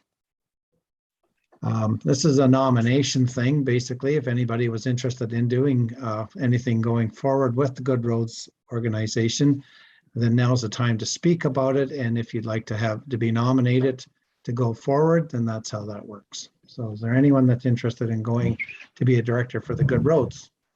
You might be elected. All right, seeing no hands, I'm not interested myself, even though I enjoy the Good Roads. So we need a motion to just receive, I guess, the correspondence. Yep. Motion by Deputy Mayor Burt, seconded by Councillor Archer. All in favor? And that's carried. Thank you. Council liaison reports. Anyone want to bring anything forward at this time that hasn't been already submitted to the agenda or council? Councillor Walsh, please. Yeah, just one quick update from the Norwood Asphodel Cemetery Board. We have been working with a company for, oh gosh, a few months, probably 12, 14 months now, on the construction of an additional columbarium at the cemetery. And nice to be able to report that it is now there and installed and ready for use. So it's been a long haul. We've been waiting on this company for probably 16 months, a big chunk of it simply due to COVID, but nice to know that it's finally here. That's good news. Thank you very much for that. Anyone else on this? All right, seeing no hands, then thank you. CAO Clerk's Treasurer's List. Candace, you had a few things you'd like to bring up. Thank you. Yes, thank you, Mayor. I do have a bit of a list, so I apologize in advance because it's been a long meeting so far. Just to advise council, we did put it out on social media, but CP Rail is going to close the 10th line in order to be able to conduct the replacement of that crossing. There has been some interesting comments received in regards to that from the residents. It's just important to remember that township isn't in control of it, but we have been actively asking CP Rail to make this a priority. And to be honest with you, I didn't even think it was going to be this year. So very happy to see that they're going to be moving in on November 3rd and closing that line. It is going to be the majority of the day. We'll communicate it as much as we can out to the residents, but that crossing is in desperate need of repair. So good news there. Business and Community Awards, Thursday, November 25th. Stay tuned. The details are coming out to you guys. It will be 2 separate sessions. We're having invitations. They are designed and we're going to have them printed and mailed out to all of the nominees. So it's going to be a bit more formal than, we don't want to just send it. Everybody gets everything by email now. So we're going to put a nice invitation out in the mail to the nominees. So stay tuned for the events for that. I've already told you that the skateboard park PIC will be canceled. So we will be just kind of moving forward with the procurement process for the design build. And then we'll be reaching back out to the public again and see if we can get more than 4 people interested in attending. It's just, I can reach out to those 4 people and speak to them directly versus having the consultant come in for and paying them for, it's quite a travel time. And for to speak to 4 people, we can just do that one-on-one without renting the hall, etc. Pumpkin Parade, Light Up the Township, next 2 events coming forward. Pumpkin Parade, November 1st, Light Up the Township, the road tour, going to be going at that again. Remembrance Day, the Legion has reached out. Township staff is assisting with them with closing the road from Wellington Street to Foodland for approximately 45 minutes for traffic. They're following the same protocol as they did last year. They're not putting out a call for people. It's going to be quite small and intimate due to COVID. But again, the township is just assisting them with that process. The Santa Claus Parade, township staff has met with the Legion to discuss the Santa Claus Parade and taking a look at how that is going to move forward. There will be a parade this year. We're just figuring out some of the logistics and how that's going to work. The Legion would like to alter the parade route than what has traditionally seen to stay off of Highway 7. So they've asked us to support them in that, and I don't see why we wouldn't support whatever route they want to take throughout the village. We're fine with that. So we are happy. So township staff, the fire chief, and the community program coordinator are working with them actively, and stay tuned for details. I'm just happy that we're going to see something in the community. The Go-Backs bus, the provincial Go-Backs bus, is coming to the Public Works building on November 4th from 2:30 to 4. So that's kind of exciting. We'll be pushing, once Peterborough Public Health puts that information out, we'll be pushing it out through our channels as well. On October 18th, we held the virtual public information center for the water storage solutions. We had 7 community members attend, 2 council members and 2 staff members, along with JL Richards, the consultant. It went exceptionally well. The residents were able to ask their questions. I believe they got educated answers and were able to move on to the final step of the process, which is preparing the final report and posting it for the 30-day commenting period as per the regulation. I wanted to chat a Boys and Girls Club. So the Boys and Girls Club met with township staff, and we had a final wrap-up meeting.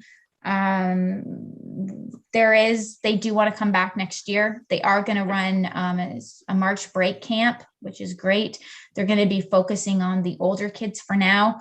On average, they thought they'd only see 10 kids. Obviously, you can see in the 3rd quarter report for Parks and Rec, they've seen much more than that, in excess of 40. There seems to be a misconception across the community as to where these children are coming from.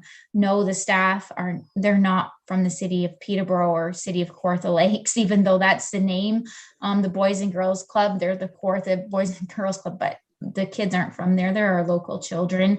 That being said, there wasn't the odd family or 2 from Havelock or Hastings who, dropped their kids off on their way through to work. People aren't driving from Lindsay to Norwood to drop their kids off before they go to work, I promise you. So they are local children. That being said, they were predominantly stationed at the community center this year for a couple of reasons. One of them being COVID, because they weren't allowed to take the kids on buses and take them on day trips. So they're looking forward to doing that next year. And because of all the construction that's happening there, I am flipping them over to the town hall. So for some of it. So we're going to see some more diversification in the places that they're going to be located within the township. That should appease some of the residents who are concerned with them being solely at the community center. I think it'll be a nice balance, a nice fit. Wanted to chat to you guys about 2 other things. Council meetings in person. So the tables that are being made, bad news is that we got word today they're coming in January. So I think we can move forward with in-person council meetings without them. We would just it wouldn't be as pretty, or as functional per se. But we could get through it, I think, if council wanted to move forward with in-person meetings, or if you want to wait for the new council chamber setup, due to they're struggling with getting some of the supplies and a backlog in workload. They're just finishing up projects that they received material for that were due in August. So just received word this morning that don't look for them before January. So that was disappointing because I was hoping to see them in November. Obviously, that's not going to be the case. And that's kind of what we were pushing off the council meeting. So a couple of things, in-person meetings, and whether we are going to continue when they're in person to live stream them or record them and have some sort of continue to have a YouTube presence once we're back in person and residents can attend in person. So I throw those two things out to you guys for discussion if you would like, and you want to think about it, and you want me to add a staff report to the action list for the November 9th meeting and formalize the discussion. I am fine with that as well. I will leave that to you to tell me what to do. Thank you, Candace. And I have one more thing after this. Okay, I'll start the discussion, I guess, about the in-person. I think meeting in person, I wouldn't mind doing that as soon as we could, as soon as it's safe and whatever, and working with the tables that are there. I don't have a problem with that at all. I'm not too proud, by no means. As far as the recorded part of the meeting is concerned, I think having it recorded is going to add extra stress and extra pressure on staff to do it and get it done right. Any township that I've seen on the TV that has recorded council meetings, you can't hardly hear anything. You only see the back of some people's heads, and that some councillors don't stand up to the mic or speak into the mic properly that you can actually hear the darn meeting. So to me, it's almost a waste of resources and the time for staff and to have that extra stress. If something isn't recorded quite properly, then we're going to hear about it. I think it's open to the public. I think going forward, it would be the invite's always there. Of course, people would have to be screened to come in anyways, but the fact is that we've always had it open to the public, and that's just my thoughts. So it's open for council's discussion. If we need more time to think about it, like Candace said, she could write a report up and bring it back if we need to. Who'd like to go? Councillor Ward, thank you. Thank you, through you, Mayor. I agree with what you just said. I think the sooner that we meet in person when it's safe, and I have no problem with whatever tables that we can use there. I'm at my kitchen table here, so I'm fine with whatever table that we're using. So, yes, I think that it is a stressor being live streamed sometimes, but I'm good with whatever anybody else wants to do with that.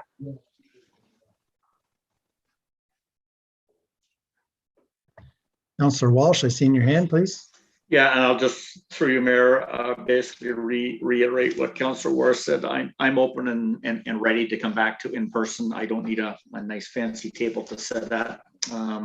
It would be nice to be back in person as a group. And I'm also aligned that the live stream YouTube sort of opportunity would be nice, but it does put a lot of added pressure. So I think twofold, my concern with them, I would cease them. One is it's a lot of stress to get it, to make sure that it works. And secondly, just watching what we had happen today with the community care video, you can't hear.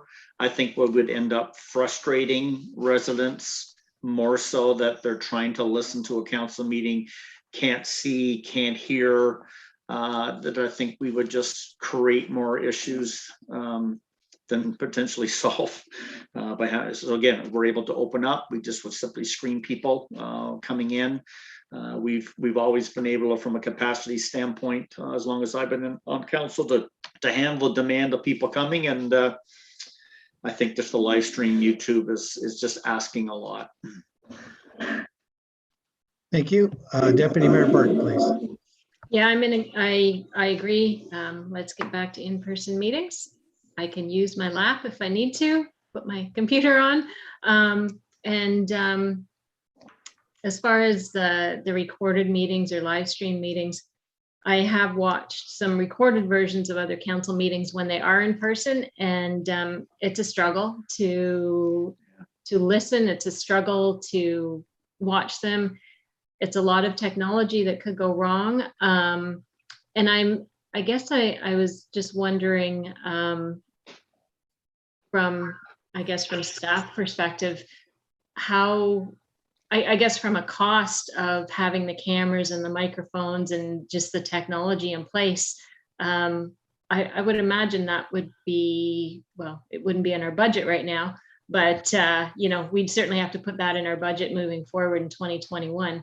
And with it being an old building, you just don't easily put wires and that sort of thing in an old building. So I think we have to be really aware of that as well. Yeah, so that's just my comment. Okay. Councillor Archer, please. Yeah, I'm just going to agree with everybody there. I'm ready to go back to council too. So live meetings would be great. So thanks. Okay. Anything further from staff that they'd like to add to any of the comments that council's made? Okay, so if we go back to in person for our November 9th meeting, I will prepare a protocol. So obviously that protocol will be, people coming in have to be vaccinated. I need to get in touch with Peterborough Public Health because just let me stop you there for a second. I wouldn't necessarily, I don't think council would put staff under that kind of constraint when we're trying to get through budget and one thing after another. As much as I said, I wished we could meet faster and be in person. I want staff to be comfortable and have the right amount of timing in order to do this. So, I mean, if it's not till December, not till January, I'm still fine with that. And I'd like to hear from council on that fact too. I don't think it would take that long. I do appreciate you saying that though. I appreciate you acknowledging that and understanding that between COVID and the recreation and budget and everything else we got going on, it is a bit of a struggle. But I don't think it's going to take months to put together by any stretch of the imagination. Now, if you said we don't want to meet until we can go YouTube live stream right out of the gate, then it would take, I'd have to have an audio IT company, and which is fine if that's council's wishes, and take a look and try to get the best setup as possible. That's not going to be quick. So that would take a bit more time, understandably so. But if you just want to meet in person and not so concerned with that very first meeting being live streamed through YouTube and can forgo that audio video setup, we can meet in person much faster. So I guess I'm just looking for direction. Do you want a staff report to come back with the logistics of meeting in person with audio, video, live streaming, costing, what it would look like, quality, if it's possible, with a procedure for the public to attend a meeting? And then I think you're still gonna have to be masked. So whether we're able to put plexiglass and have that built and have that up on your desks, would Peterborough Public Health forego the masking if you're behind a plexiglass barrier? Because we've met with masks for closed sessions before, and it's not ideal because you can't read facial expressions. It's just difficult. It's not impossible. But council didn't have an appetite to meet with when they have masks on. So I'm just wondering if a staff report should come back November 9th, and then with you guys making the decision that if you're going to forego the AV based on what you're hearing, then we have time to, if you're able to meet with plexiglass barriers, we can have the plexiglass barriers built. And then the second meeting in November, you can go in person without masks, would be the hope, if Peterborough Public Health approves it. Right. That's the frustration. Everybody can be side by side at an arena, but in a council meeting. But they're masked at the arena though. Yeah. Well, hopefully they are. They're Well, not at the Maple Leafs and whatever, but anyway, that's Deputy Mayor Burt. Yeah, two questions. How many people utilize the live stream. You have stats from a year and a half, utilize live stream and record it if you have those. So I guess that would go in a report, because you likely don't know that off the top of your head, or you might. And then I was in an ag meeting last week in person. There's a person on it who is on the Public Board of Health. They have been holding in-person meetings, I think since, I don't know, September. They go into their meeting room masked. Once they sit down, they are, over 6 feet or 6+ feet apart. Once they're in their space, they take their masks off. And then if they get up to, get a coffee or go to the washroom or whatever, they put their mask on, but they go into the room. You can double check that with public health, but according to this person who is on the public health board, which I assume they're correct, that is what they do. So I think if the Board of Health is able to do that, I would have to assume council can as well. I don't believe they have plexiglass between them, but I could be wrong. So obviously that's something that would need to be checked out as well. So as for the number of people who watch, we've had one meeting that vastly stands out in comparison to others, and that was the cannabis meeting, cannabis bylaw meeting. Outside of that, I can tell council it's very difficult to get an accurate number. It ranges anywhere from like 6 to 38 views. Now, that includes all of my staff. Melanie uses it for minutes, so she could go back into the YouTube 5 times preparing a set of minutes. I know at least 7 or 8 staff members try to watch it consistently to stay up to date, or have it playing live stream right now with earbuds in while they're working and listening to us. So to know what is staff, what is the public is very challenging. I have considered sending out an email saying, please don't watch this meeting. So I can get an idea a few days after the meeting is live, how many of you are forbidden to watch the council meeting, or Melanie, please don't start the minutes until we kind of see what that number is, which I can do for the November 9th meeting and see, but it's very difficult. And then how many people, it's the same people going back and watching it. I think there's a handful in the community that watch it, to be straight and honest with you. And I could probably name the residents off the top of my head based on who they are. And majority of those people that are watching it, a lot of times people just want to tune in on a certain report, or they're of the demographic that they're available to attend an in-person meeting. Mm-hmm. So, that's, so I'm hearing I'm to bring a staff report November 9th. Is that what I'm hearing? Pretty much sounds like it. Okay. Sorry for the more work, but I think it's important to get. Well, I threw it out there, so I think it's important to get the full view of it. Yep. Do you need a motion to that effect, Candace? No, I'm okay. I'll just add it to the action list. Yeah. Okay, and you had something else you want to bring forward, Candace? Staff volunteer appreciation night.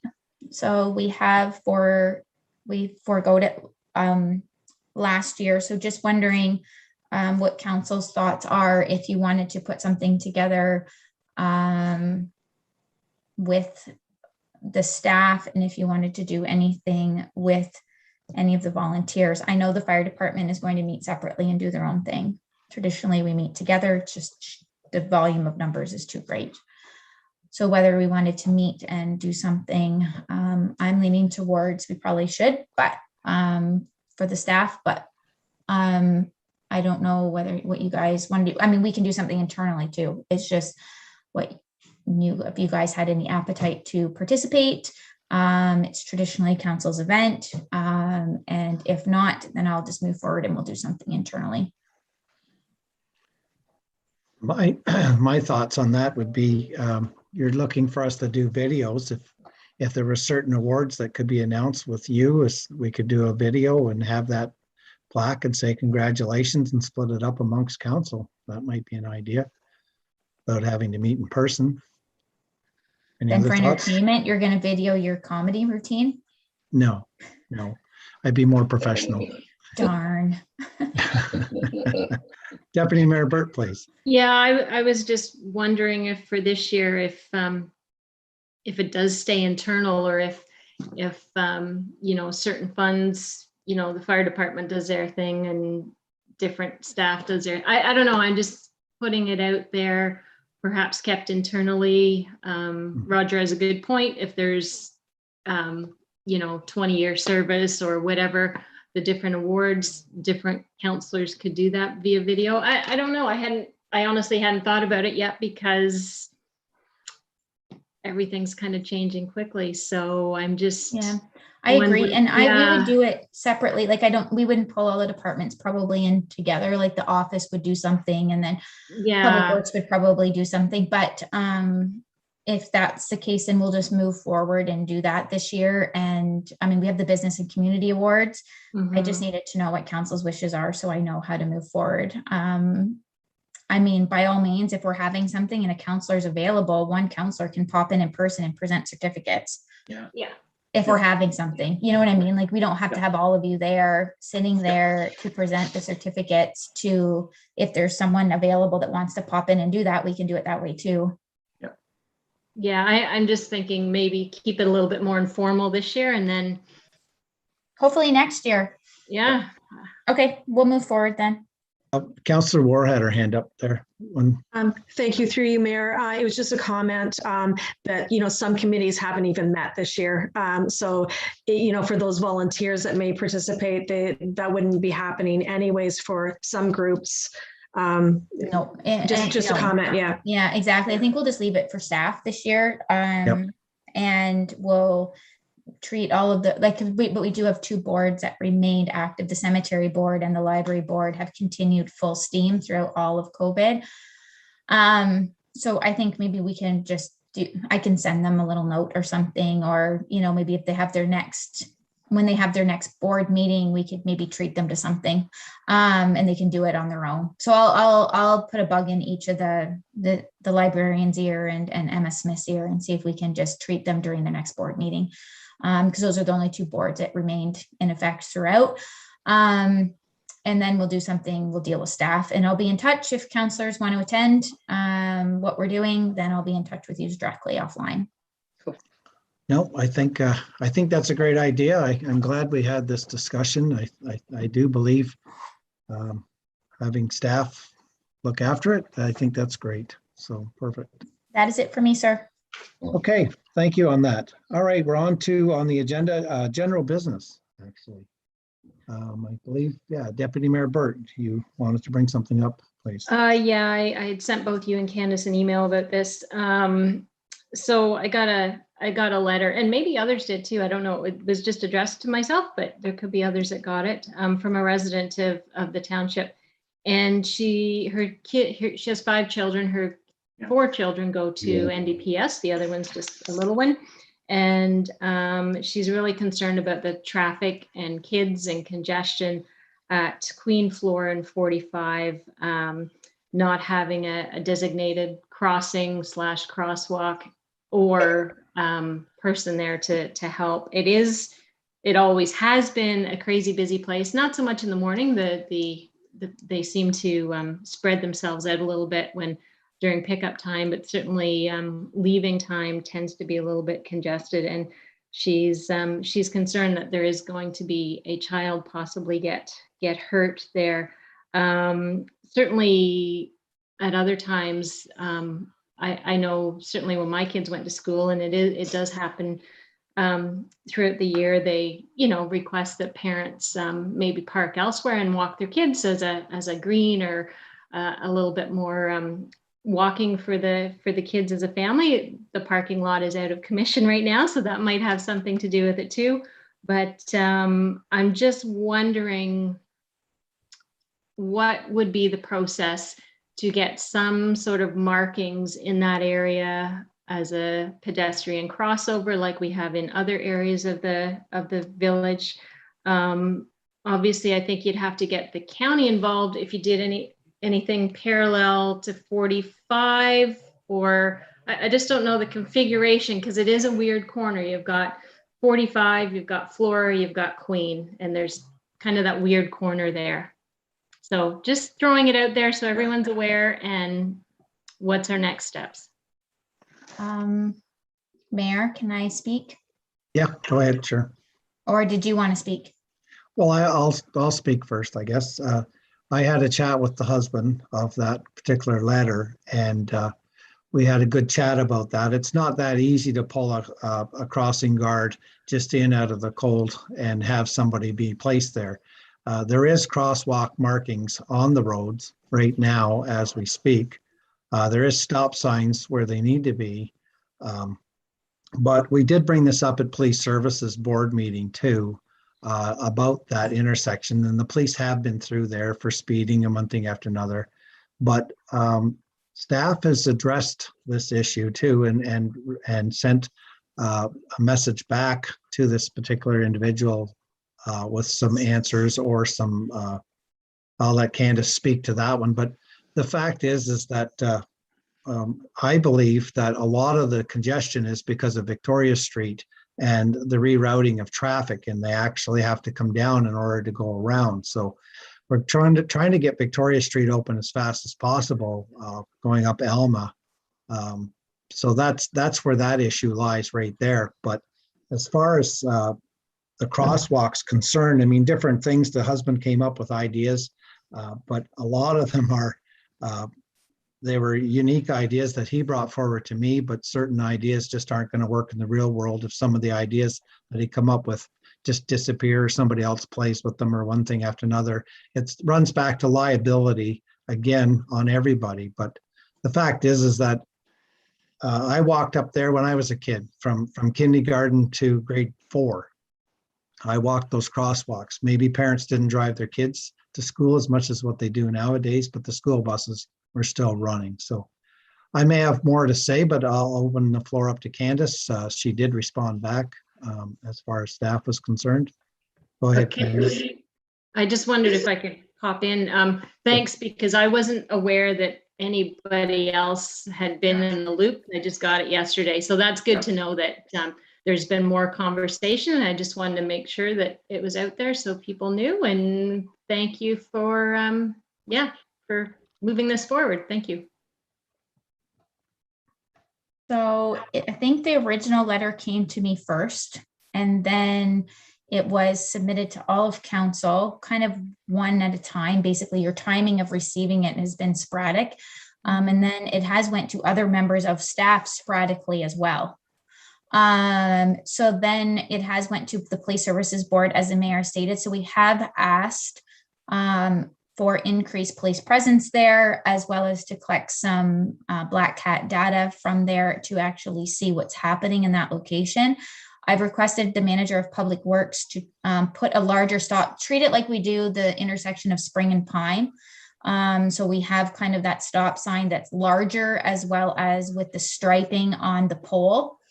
So he is looking into that. Hopefully we just had one in stock. He was looking at it today. And if we do, we're just going to put it up. If not, he's got to run over to BMR and grab one. But to try to make that stop just a little bit more, here it is, stop. As far as getting line painting on the ground at this time of year is a bit challenging. We have put the email out. I'll be surprised if the company will come in and do it. But we're going to try. That type of marking, it's not like getting the yellow line or the white lines down the road and getting them, because everyone's trying to squeeze in, and the weather this time of year, and they have their yearly schedule. So these one-off requests tend to be very challenging to get the company to come in to do them. But the email has been sent. I'm struggling with putting a temporary crossing guard there to deal with the increase in traffic, because I'm in consensus with the mayor. I do believe it's increase in traffic from the closure of Alma and Victoria, and it's funneling more traffic that way. That means we have a temporary problem that we need to solve. So I think putting a crossing guard there is a permanent solution to a temporary problem from my perspective.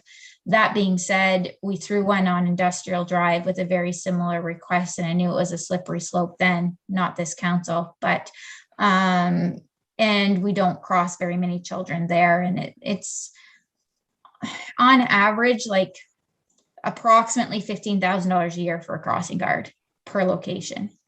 And so we just, I guess, have to weigh that out, but maybe just wait for the Black Cat data to come back from the OPP.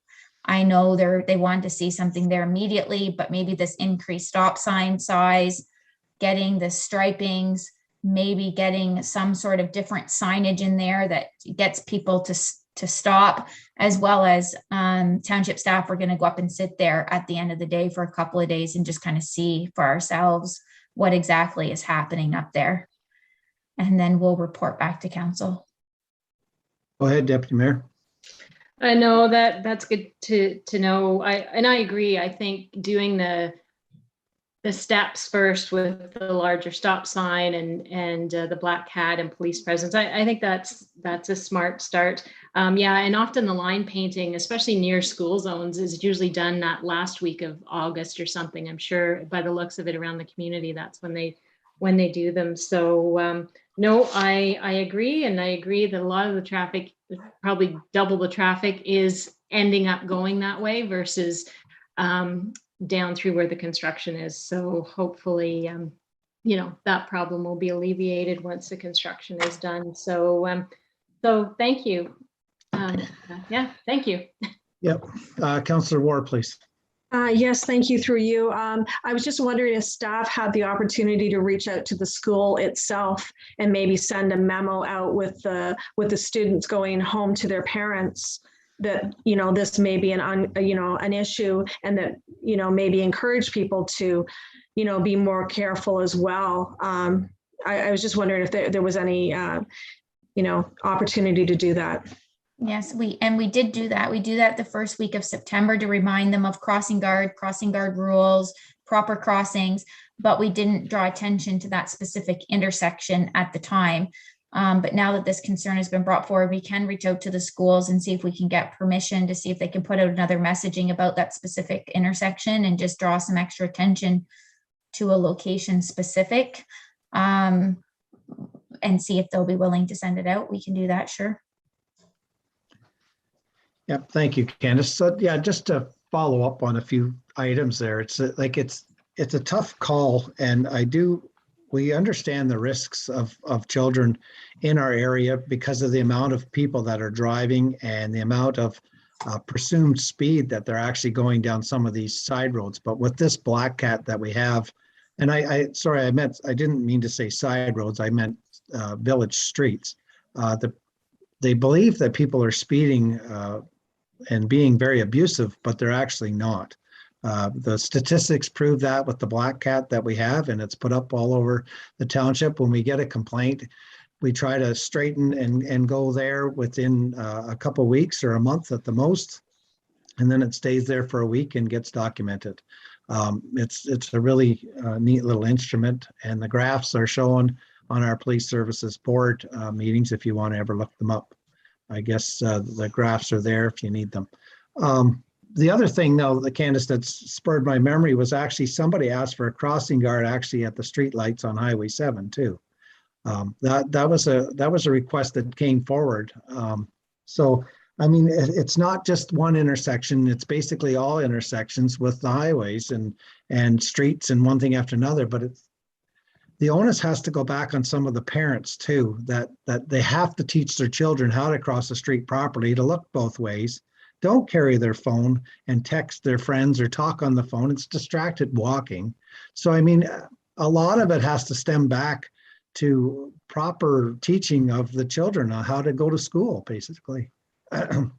It's frustrating for us sitting here in our seats to turn around and listen to some of the stuff when it can be looked after right at home. So I don't have much more to say on that other than the fact that staff is aware of stuff. And if we do have any issues or concerns that come forward from the residents, chances are staff has already heard about it, and you just need to reach out to them to find out or make them aware of that issue once again. So, all right, anything further? Candace, please. Who's going to respond? I mean, I've responded once and just said that, that a letter had to go to council and that staff were looking at options to report back to council.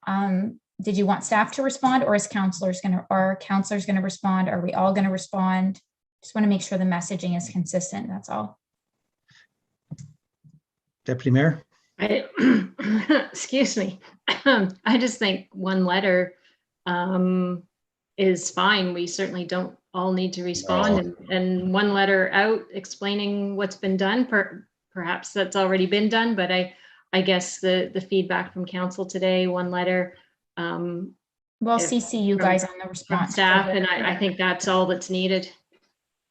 Yeah, thank you for that. It's funny how things work. I mean, like when you get a letter and then you can't necessarily do nothing about it until, like, first of all, we met with the Police Services Board. The next thing you know, the next step is to bring it under general business to council. So then it's funny how the letters actually show up, but they show up a little premature for us to actually address it in open session amongst ourselves, because talking amongst ourselves, we can't make that decision because then we could possibly have a quorum behind the scenes, which isn't proper. So this is the proper procedure in order to make the work happen.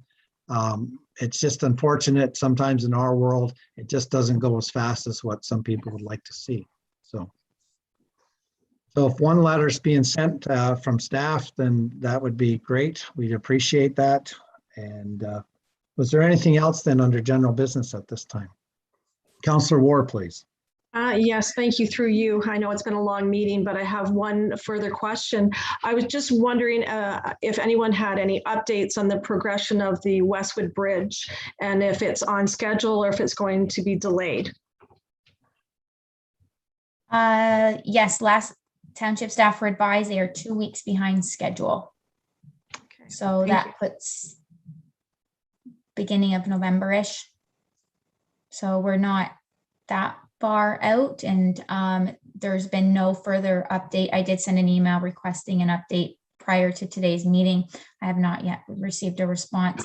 But last I heard, which wasn't that long ago, that they needed a 2-week extension. So I suspect the residents there have been exceptionally patient for that road being closed. The amount of feedback we've got is a pittance in comparison to what we get for Victoria Street. So it's they're very, very patient residents out there. So it's very appreciated.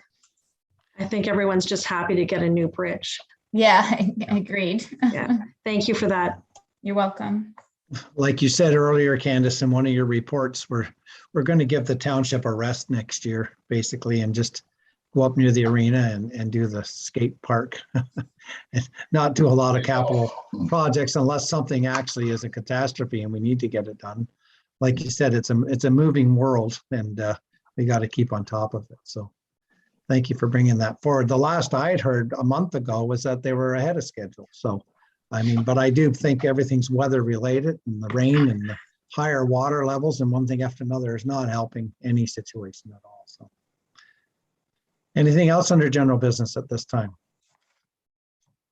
All right, we're getting close to the end, folks, here. So next on the agenda would be closed session, and we have none today. There's no notices of motion that I'm aware of. Thank you. And I would ask the clerk then for our confirming bylaw, please. Being a bylaw to confirm the proceedings of the regular meeting of the Council of the Township of Asphodel-Norwood held on October 26, 2021, be read a first, second, and third time, and numbered bylaw 2021-54. Motioned by Councillor Walsh, seconded by Councillor Archer. All in favor? And that's carried. You see your future meeting schedule ahead of you on the agenda. I don't think there's any corrections that need to be made. I believe we're having a meeting on the 29th for county, though, on Friday, Deputy Mayor. Yeah, so that would be the only change up that would not be on that, but that's fine. So I'm looking then for a motion to adjourn then, that the recommendation that the meeting held today, October 26th, 2021, be adjourned at 4:37 p.m. with council to meet for a regular meeting on November 9th, 2021 via Zoom or at the call of the chair. Motion by Deputy Mayor Burt, seconded by Councillor Archer. All in favor? And that's carried.